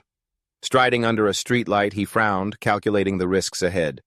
And according to the info I just got at the facility, both the Kawabe and Iwaya districts haven't been cleared of dungeons yet. It's going to be a tough journey, and fighting monsters is unavoidable. He looked at his hand, glowing with his newly replenished mana. A hint of anxiety crossed his face. Can I really do this with my current stats? Crossing this dangerous area all by myself. The memory of the ferocious giant dragon charging at him sent a chill down his spine. If I'm unlucky enough to run into another area boss, I'll be in big trouble. My mana might really run out this time. He clenched his fists decisively. He cast aside all his surrounding fear and weakness. To prevent that from happening, I have to...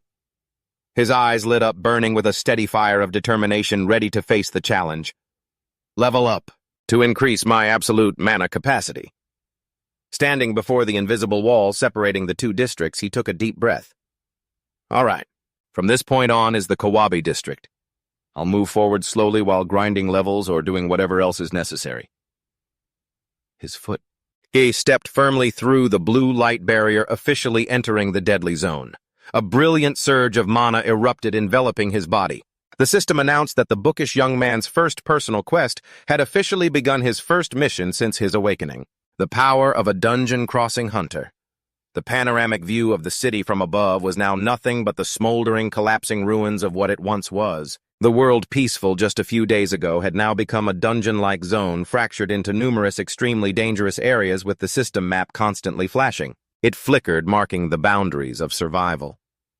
Even when peace returned to one area, another wicked area boss would appear sitting comfortably in a neighboring zone. The fierce war against the horde of monsters continued to drag on. Tsukasa strode alone, silently advancing deep into the quiet but perilous night of the new world. Up ahead was Kawabe District, an area where the dungeon had not yet been conquered by hunters, meaning it was a place where monsters could appear and swarm at any moment. But just as he set foot on the deserted road, a cheerful voice suddenly rang out, heralding the appearance of two strange men. "Oh, look who's strolling over. He looks like a hunter just like us." The two men approached with incredibly fake, friendly smiles to probe him. "Hey, did you find any rare or valuable items? It's crawling with monsters up ahead and we don't have enough gear." Tsukasa shook his head and waved his hand, replying calmly, "Unfortunately, no." The reply made one of them smirk faintly, revealing his dark intentions. "I see. Everyone we meet says the same thing." Instantly dropping the act, the hunter swung his arm forcefully, extending 3 sharp metal claws from his gloves.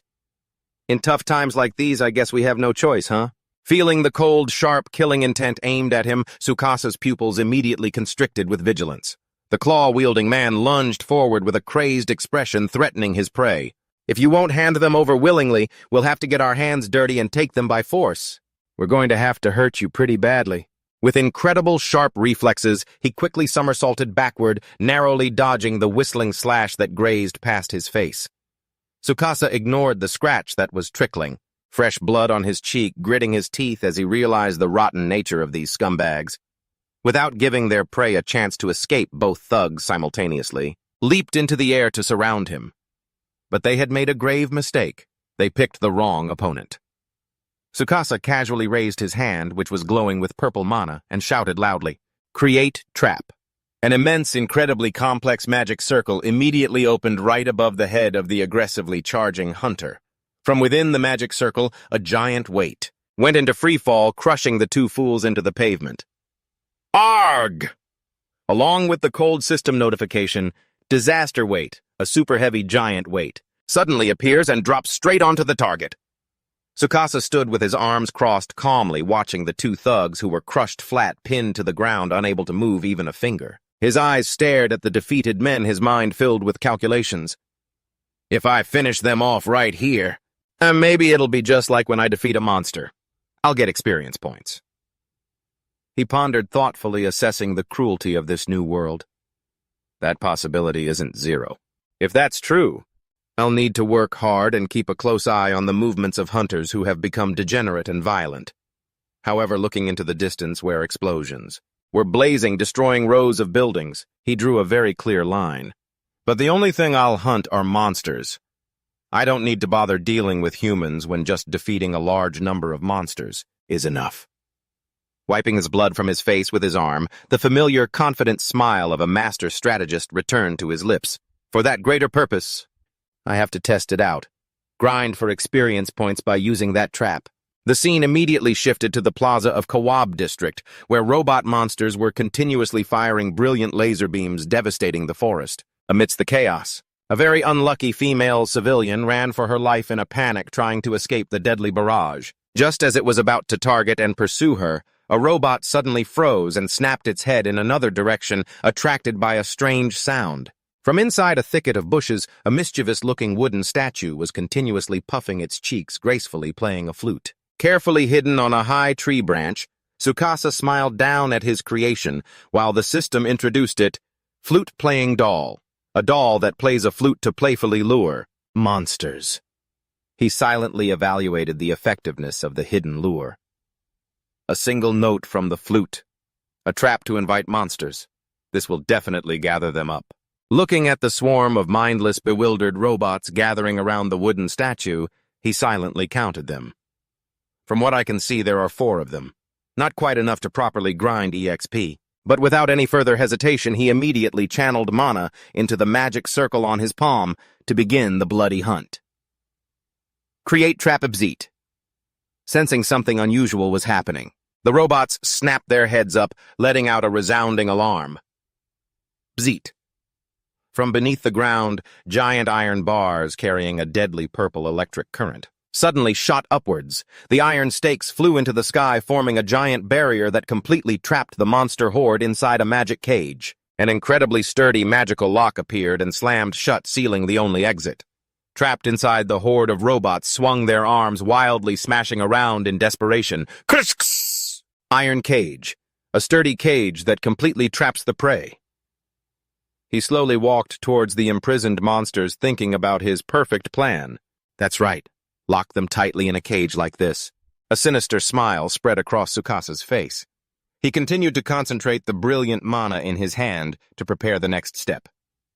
Let's begin. Create trap. As the spell was activated, a giant magic mirror suddenly descended from the sky into the middle of the iron cage, emitting a blinding light that left the monsters bewildered and confused. Model. A curious robot leaning in close to the shiny surface of a mirror jumps back in shock upon seeing its own reflection. Suddenly, the mirror vibrates violently and emits a series of bizarre rays of light. The mindless machine tilts its head in confusion, and in the next moment its reflection steps right out into the real world, causing the original monster to recoil in terror. Meanwhile, the system's voice explains the overpowered function of the item. The copy mirror. A reflective mirror designed for the purpose of duplicating monsters. Tsukasa's eyes glowed with a bewitching purple light. He smirked, pleased with his own grotesque invention. A trap designed to duplicate monsters, truly the worst. Looking at the horde of monsters bewildered by their own illusions, he silently made his assessment. In a normal situation, this is the last thing you'd ever want to run into. But he threw his hands high in the air, frantically urging, pushing his magic power to make the mirror work at full capacity. Inside this cage, it doesn't matter at all. Keep duplicating, you monsters. New robots appeared, continuously crushing against each other, but Tsukasa still wasn't satisfied. More duplicate, even more, until this cage is completely packed. He watched with excited, wide eyes as the number of decoys increased at a dizzying rate, revealing the true purpose behind this suicidal trap. The more monsters I defeat, the more experience points I get back. This is the perfect setup for that exact purpose. His smile now looked even more terrifying than the monster horde. He steeled his resolve to reap the rewards. I'll defeat and wipe out every last one of you at the same time, and become even stronger. Inside the sturdy iron cage, now packed tight, the machines shrieked, scraping and grinding against each other without a single gap to spare. Mechanical screeching. Seeing that the time was ripe, Tsukasa took a step back, pointing his hand straight up at the pitch-black sky. And once the cage is full, for the final act of this setup, a giant purple magic circle materialized, hovering over and covering the entire cage, signaling the arrival of doom and destruction, causing the trapped monsters below to panic. Amidst their moans and screeching, the giant magic circle carrying an overwhelming source of energy descended upon its target with wind-tearing speed. Trapped and locked in the cramped iron cage, the horde could only look up at the god of death descending upon them in absolute helplessness.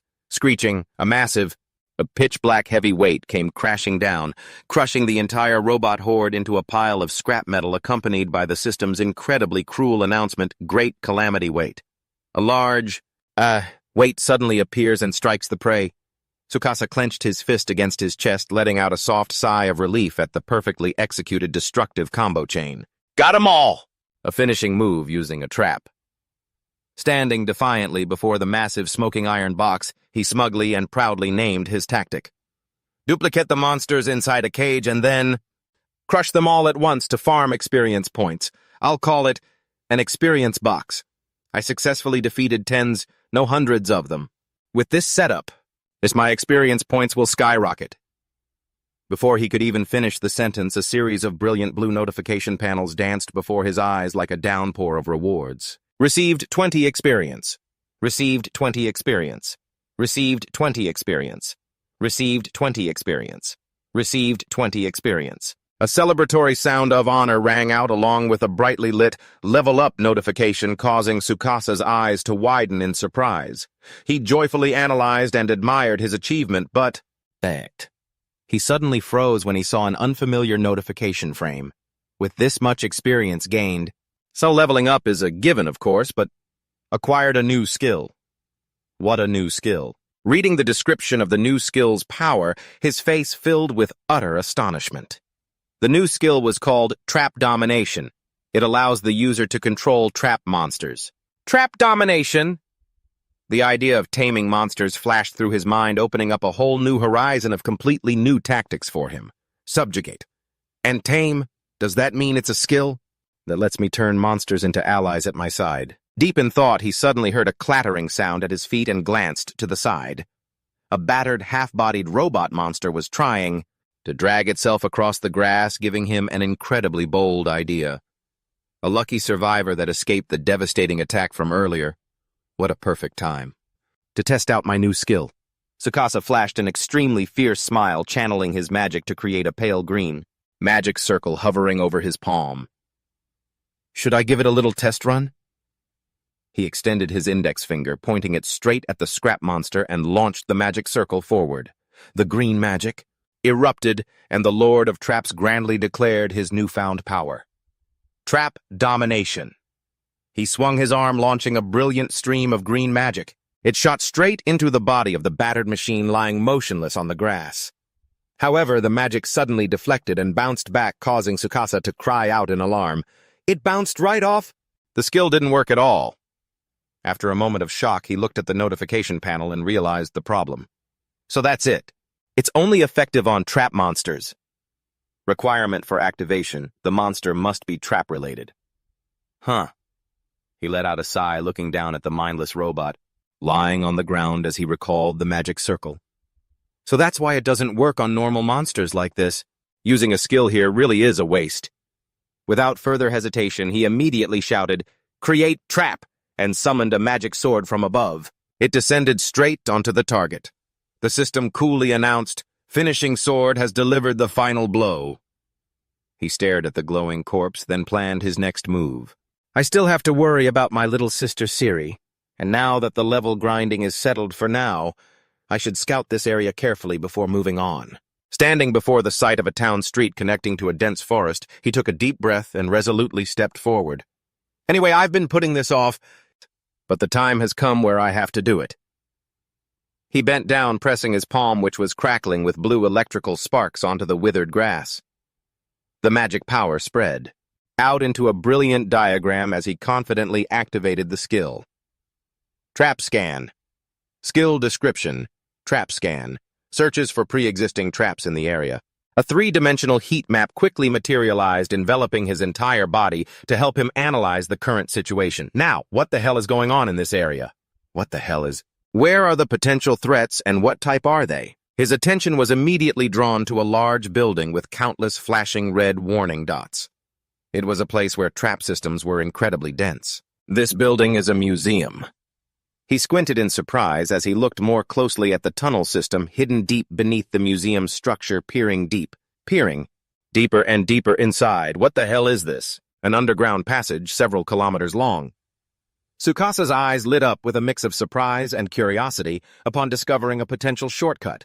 A structure like this exists underground. Could this be? Realizing it was the perfect route to cross the dangerous area, he smirked, pushed himself to his feet, and stood up. I get it now. He glanced into the silent distance. There's no other choice. I have to get to that museum and fast. Without delay, he started walking. With extreme caution, he advanced deeper into the edge of the forest. The silent darkness began to close in as Tsukasa carefully navigated through the towering, quiet trees. Suddenly, he flinched and quickly ducked behind a large tree trunk when he spotted something highly unusual. Before his eyes was a body of water, a vast expanse shimmering with specks of magical light, a lake in the middle of the forest. It's pretty big, he murmured, comparing it to the map in his head while raising his guard and scanning the area. The museum must be located somewhere around here. Passing through the rows of trees, the white glass structure finally came into view, standing tall under the dim moonlight. There it is.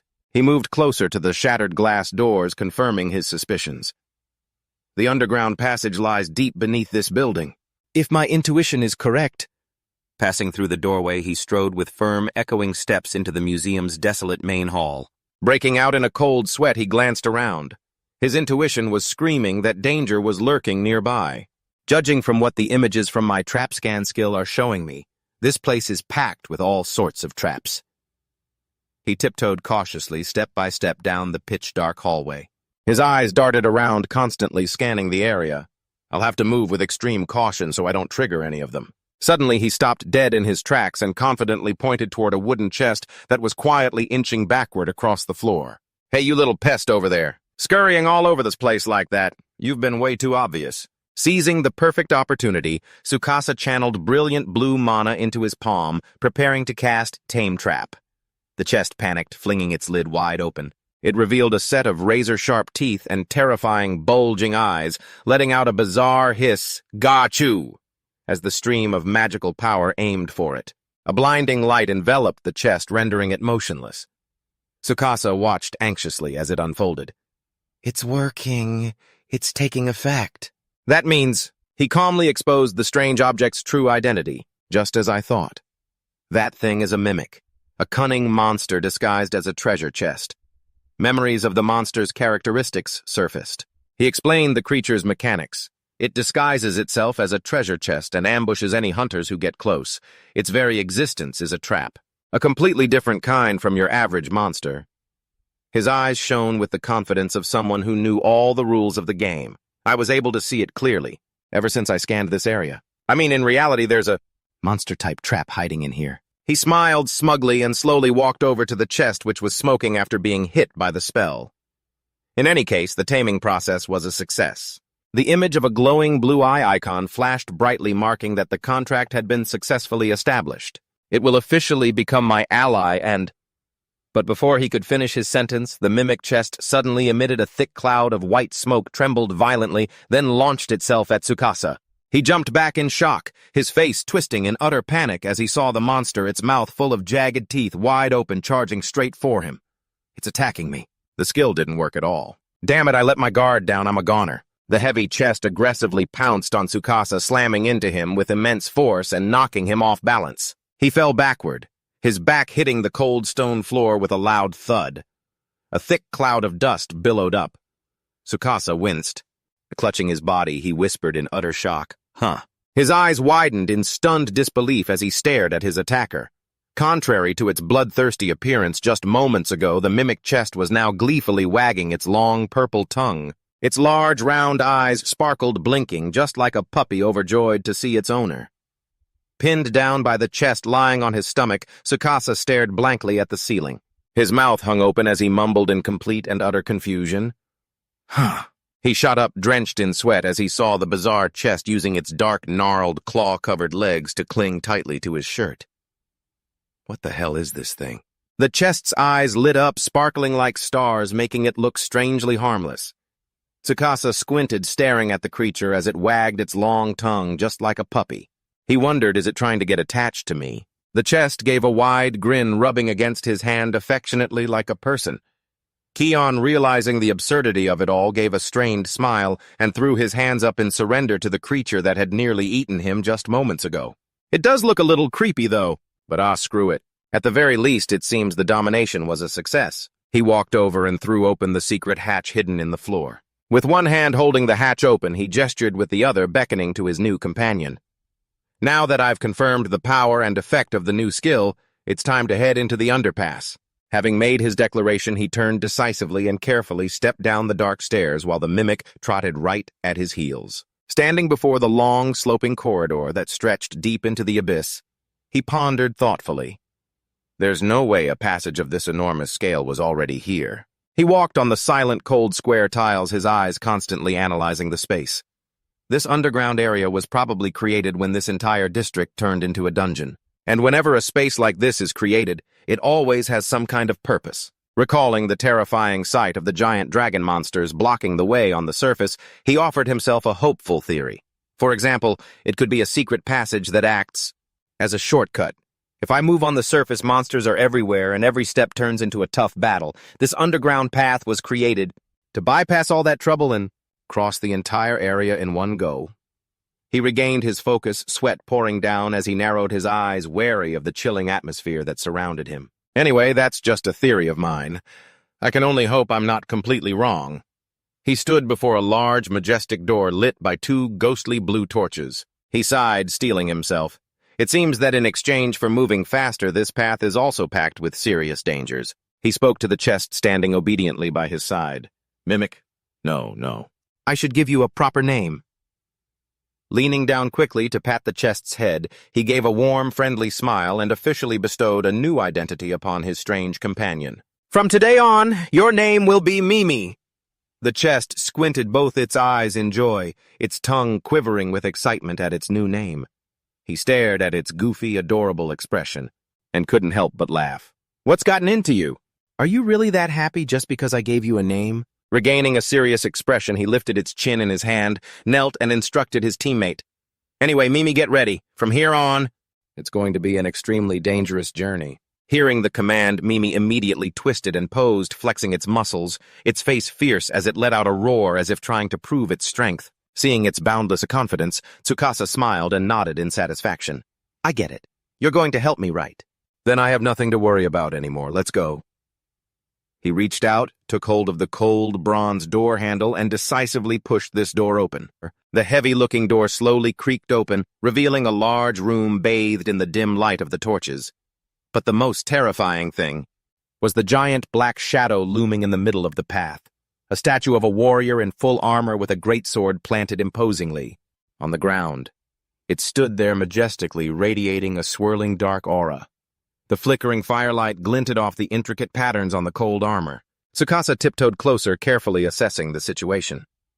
There's only a single statue in this room, and my final destination is the exit door over there. Behind him, the innocent-looking Mimi clattered along its steps, making dry sounds on the tile floor. He carefully slipped past the silent statue. His eyes never left his target ahead. Meanwhile, Mimi continued to follow closely at his heels. Suddenly his gaze sharpened, and he whipped his entire body around when he felt that something was wrong. A deafening, grating sound of scraping metal rang out as the giant warrior statue suddenly swung its gleaming greatsword, tearing through the air. It aimed to slash straight down on the intruder's head. With seemingly impossible reflexes, Tsukasa immediately clapped his hands together, forming a brilliant purple defensive magic circle, ready to receive the fatal blow. Just in the nick of time, a giant stone wall instantly rose up, blocking the path between him and the deadly blade. Along with it came a system notification stone wall. A stone wall to act as an obstacle, but the statue's power was terrifyingly immense. The blade was incredibly sharp and coldly split the stone defense with absolute ease. A deafening crash echoed as Tsukasa had to use both hands to desperately summon a purple magic shield to block the aftershock of the attack. He clenched his jaw, enduring the pressure and silently confirming his own judgment. Just as I thought. This is a trap monster. A bronze statue that turns into a monster when you get too close. The memory from moments ago suddenly returned. He broke into a cold sweat, glancing at the enemy's shadow. My own scan had already detected a trap monster hiding in this room, and an extremely dangerous one at that. Looking at the statue's eyes, which were now glowing with an eerie blue light, he explained his desperate gamble of a strategy. However, I couldn't use my domination ability on it while it was still in statue form. That's why I deliberately approached it to provoke it into transforming. But the colossal steel giant gave him no time to breathe. It instantly vanished on the spot and reappeared behind him. He hastily swung, his arm creating a new defensive shield stronger than an iron wall. A steel barrier blocked its path, but the monster was incredibly ferocious. It fiercely slashed, shattering the shield to pieces. Metal fragments flew everywhere. Tsukasa had to fall back, his face filled with utter astonishment. The power of these things is really too strong. He put power into his legs, pushing off the stone floor to slide back and maintain a safe distance from the Reaper's blade. The warrior statue returned to its ready stance, its killing intent blazing as it aimed squarely at the small prey before it. Suddenly, the seemingly heavy steel mass glided forward at a terrifying speed, leaving countless afterimages that left Tsukasa Utterly stunned. It wasn't just fast. This movement is it using footwork to move in random trajectories? His eyes darted around, trying his best to keep up with the figure. The enemy moved in a zigzag pattern, and the true purpose of these erratic movements was his pupils contracted violently as a chilling presence suddenly appeared right behind his neck. Without a moment's hesitation, he spun around and unleashed an ultimate defensive skill right into his blind spot. A diamond block, a shield made of diamond, obstructed the blade's path. The sword slammed directly into the dazzling, sparkling diamond block with terrifying force. Tsukasa gritted his teeth, struggling to hold it back. It was specifically targeting his back. Using the rebound force, he leaped back, escaping the monster's attack range, and smiled with a calculated look. But if my opponent is really a trap monster, I won't have to fight it head-on. Green magic power erupted brilliantly around him as he pointed a finger straight at the target. He roared with confidence. As long as this skill hits, trap domination. A bolt of green magic tore through the air, aimed directly at the head of the charging warrior statue. The magic bolt struck the metal helmet, bursting into a brilliant flash of dazzling green light. He excitedly pointed, confirming his success. A direct hit, but his smile instantly froze when he saw the statue was completely unscathed. It didn't activate. Could it be that my domination power has been nullified? From a safe corner behind a stone pillar, little Mimi was trembling in fear, peeking out with one eye to watch her master getting thrashed, her face filled with anxiety, assessing the situation. Tsukasa broke into a cold sweat and came to a conclusion. I get it now. My skill level is still too low. I haven't accumulated enough proficiency with this new skill yet. That means, unlike with Mimi, it'll never activate with just one hit against a high-level monster. Casting aside his fear, he lowered, his center of gravity bracing himself for a lightning-fast engagement. In that case, he shot forward, continuously firing streams of green magic bullets from both hands. I just need to hit it repeatedly if I can land consecutive hits. Trap domination will eventually activate. But the steel warrior once again displayed its phantom-like speed, gliding back and forth just like a ghost. It effortlessly dodged the entire barrage of magic bullets. Tsukasa ran for his life, gritting his teeth in frustration at the enemy's mobility. This is bad. It's almost impossible to hit an opponent that moves this fast. So that first hit was just a lucky shot. He stopped, his eyes focused with extreme intensity to analyze every footstep, every afterimage of the monster toying with him, reading its trajectory, its path. If I can read its movement patterns, I'll be able to land the skill. Sweat drenched his forehead, his breathing rapid, but the brain of the genius trapper was working hard, working at full capacity. Think, there has to be a way. Finally, he placed his hand on the ground, which began to glow with magic power. Tsukasa decided to change his strategy. I have no other choice but to set a trap and force it to reveal itself. Just as the monster swung its sword and charged, he quickly somersaulted backward and shouted, "Create trap!" The steel giant immediately closed in behind him, raising its gleaming greatsword high. It swung the blade straight down with a force that tore through the air. However, from the magic circle that appeared on the ceiling, a giant basin of water suddenly poured down right on the monster's head, accompanied by a sarcastic system message, "Water basin drop, water attribute." A simple basin dropping water. The steel monster suddenly froze, completely soaked and dripping in a speechless silence. Furious at being mocked, the statue swung its sword repeatedly, forcing Tsukasa to constantly retreat, somersaulting once to maintain a safe distance. He landed firmly, steadying himself with his hands. He stood up, looking at his opponent, who was seething with killing intent, and smirked. Heh, looks like I pissed it off. Can't blame it, though. After all, it was just a prank trap. The enemy increased its speed, becoming a blurry shadow that flickered through the room. However, Tsukasa remained unfazed, confidently facing the Reaper's scythe.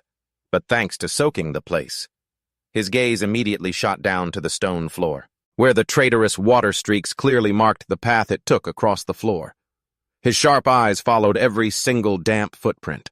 To locate the enemy's figure, I can see it now, and its movements.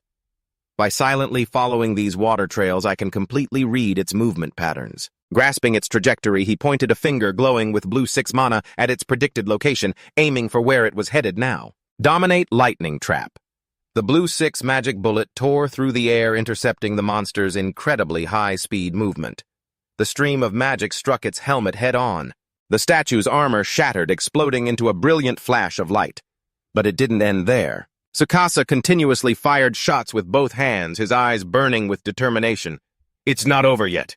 Take this. For this skill, Dominate Trap to take full effect, the statue has to be continuously hit by these monoblasts. If I keep firing skill shots repeatedly, the effect will stack and accumulate.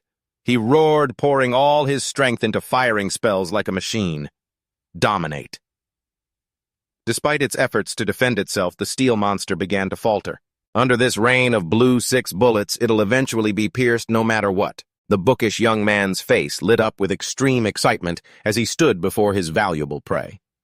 I'll do whatever it takes to make this high-level monster my powerful ally dominate. Behind a stone pillar, little sheep Mimi trembled in fear, holding her head as she witnessed her master frantically unleashing a storm of magic that flooded the entire room. After a long barrage of spells that left him utterly exhausted, Tsukasa stood panting pathetically.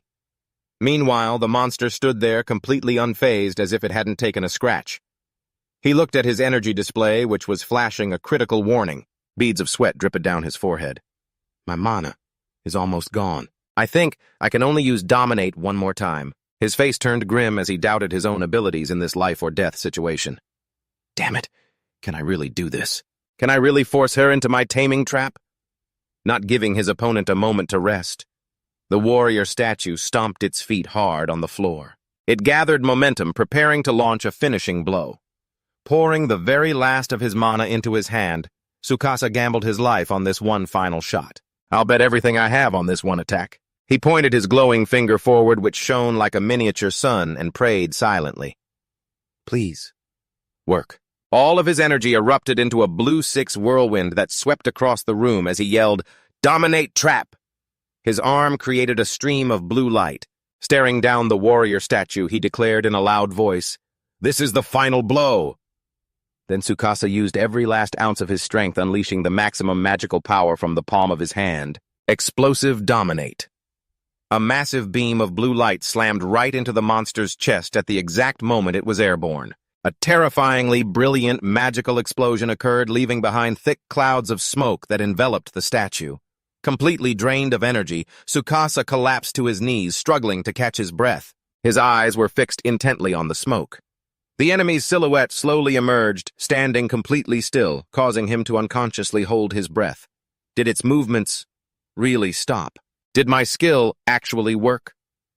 The monster's eyes, which had been burning with a fiery fighting spirit, suddenly changed to a gentle azure blue. The flames of hatred vanished along with it.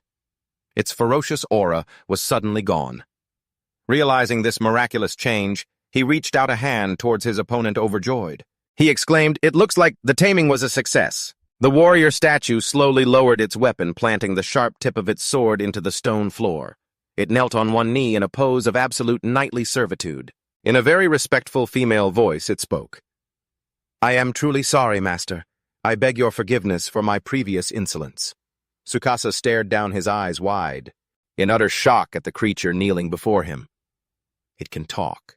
Is it really a special type of monster that can communicate with humans? His jaw dropped in utter disbelief as he questioned the steel creature kneeling before him.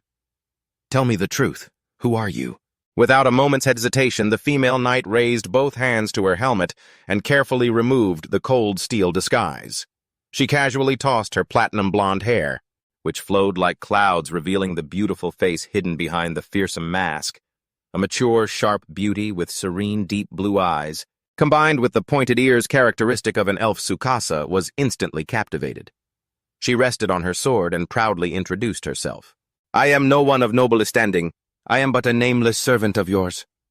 Tsukasa, still unable to process it all, stared blankly at the beautiful knight kneeling in submission before him, stammering. She looked up at her new master with sincere eyes, pleading, Please, I beg of you, grant me a name, and allow me to remain in your service. Hearing this, he nervously stroked his chin, trying to process this insane situation. A name, huh? Oh, all right, I understand. You look just like a knight, so a fitting name would be. With a gentle smile, he decided to grant his loyal female servant a new identity. From now on, I will call you Jin. The knight's eyes widened with happiness, her cheeks flushing with emotion. Jin, is that... She bowed her head respectfully, her voice trembling with a mixture of joy and deep gratitude. I am eternally grateful. I have received your command. From this day forward, please call me by that name. But the sappy romantic atmosphere didn't last long before the sound of hurried clattering footsteps broke the silence.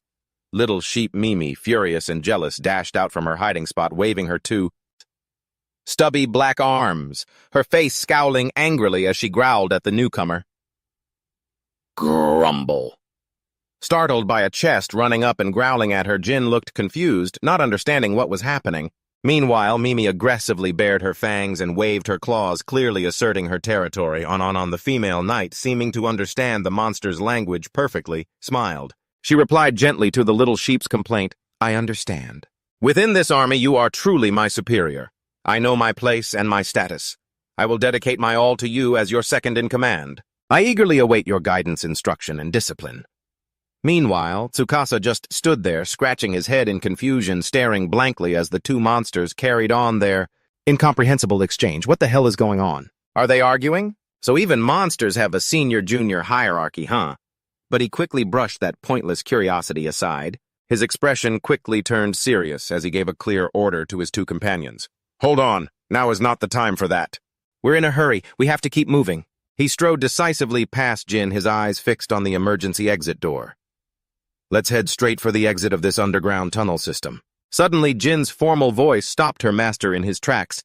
Please wait, master, because you have completed your battle with me. The area boss who was slumbering in the room ahead has now awakened. She solemnly delivered the shocking news, shattering any faint hope he had for a safe passage. The death match with the area boss will begin now. Tsukasa's eyes shot wide in horror as he spun around to confront her. Wait a minute. What the hell are you talking about? Jin calmly explained her cruel role within the dungeon system. In other words, I am the gatekeeper of this dungeon. Remembering her terrifying violent form before he tamed her, he pictured the deadly trap mechanism. Once she transforms into a monster and the battle with an intruder begins, it acts as a trigger signal for the area boss to activate. She stood up sharply, pointing toward the door, which was emitting a deeply eerie blue light. This battle is completely unavoidable. There is no leaving this dungeon without defeating the area boss. In despair, Tsukasa realized his fatal mistake. A battle with the area boss is a mandatory rule. You've got to be kidding me. Good grief, and here I thought I'd chosen the easiest path. Sweat beaded on his forehead as he hurriedly turned his head and signaled a retreat. This is bad. We have to go back. Let's give up on this underground route and take the one on the surface. But the female knight cruelly extinguished that fragile hope of escape with a cryptic smile. No, that's impossible as well. She jutted her chin toward the sturdy iron door he had just passed through, which was now tightly shut by a sealing system. A red X-shaped magical seal. That door can no longer be moved by human strength.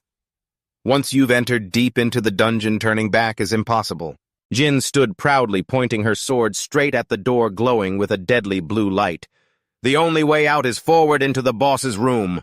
Looking at his completely depleted energy bar, Tsukasa's spirit broke, and he cried out in utter helplessness.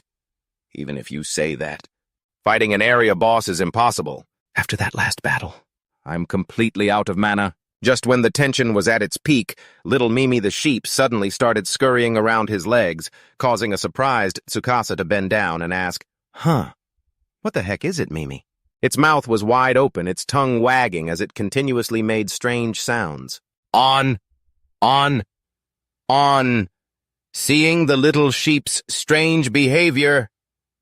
Tsukasa flinched and turned back, his eyes immediately widening in surprise. From within its wide-open mouth, Mimi proudly held up a vial containing a sparkling blue liquid. It was a mana recovery potion. Overjoyed as if he'd struck gold, he quickly squatted down to pat Mimi's head. He praised the little creature as he took the vial. You have a super convenient storage function like this. It looks like you can hide just about anything in there. He popped the cap off the vial and confidently raised it, a radiant smile returning to his face.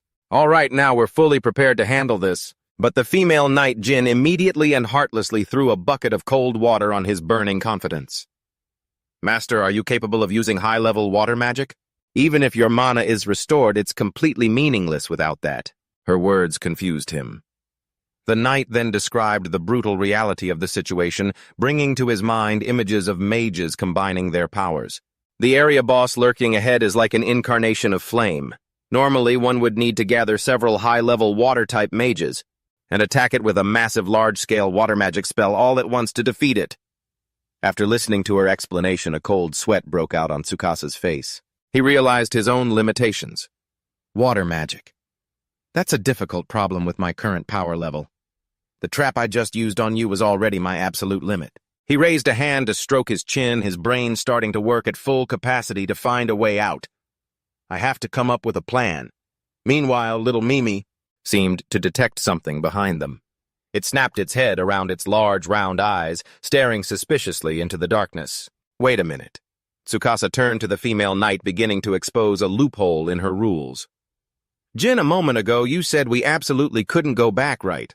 That the door we just passed through cannot be opened by human strength. Hearing this, the female knight replied, "Yes, that is true." The corner of the strategist's mouth curled into a fierce, calculating smile. He stared directly at his two monster companions and offered an escape plan. So what if it's a monster that tries to open it model? What would happen? If the target was a completely tamed monster like you or Mimi? Jin's eyes lit up with excitement as if he'd just realized the feasibility of his master's plan. Yes, if it's a monster, then perhaps the plan to return is possible. Before he could finish speaking, the entire room began to shake violently. Huge chunks of the ceiling came crashing down with a roar, startling them both. Thick clouds of dust billowed up. Tsukasa quickly backed away in alarm. What the hell just happened? Meanwhile, Jin calmly explained, "The enemy's rage. The area boss, the lord who rules this dungeon, has begun to move. It seems it has completely lost its patience and has decided to attack us itself." The massive door at the far end of the room suddenly exploded and violent pillars of fire erupted outwards. Jin then put on his hat and bravely rushed forward to block the attack for him, urgently shouting, "Master, quickly use a defensive spell! The searing flames are coming!" Without a moment's hesitation, Tsukasa thrust his hand out, casting a vibrant purple magic shield just as the ceiling's surface cracked and was about to collapse. A dazzling fiery explosion erupted violently, blasting away every obstacle in the narrow room. A sea of flames surrounded them, closing in from all sides. It burned up all the air, making him scream, "Damn it, we're surrounded!" Terrifying pressure bore down on the small team trapped inside the scorching flames that were incinerating everything to ash. A giant fireball plummeted straight down from above, threatening to crush everything. Tsukasa strained to maintain the fragile protective shield, his face contorting from the immense pressure. Damn it! What kind of firepower is this? The room was collapsing.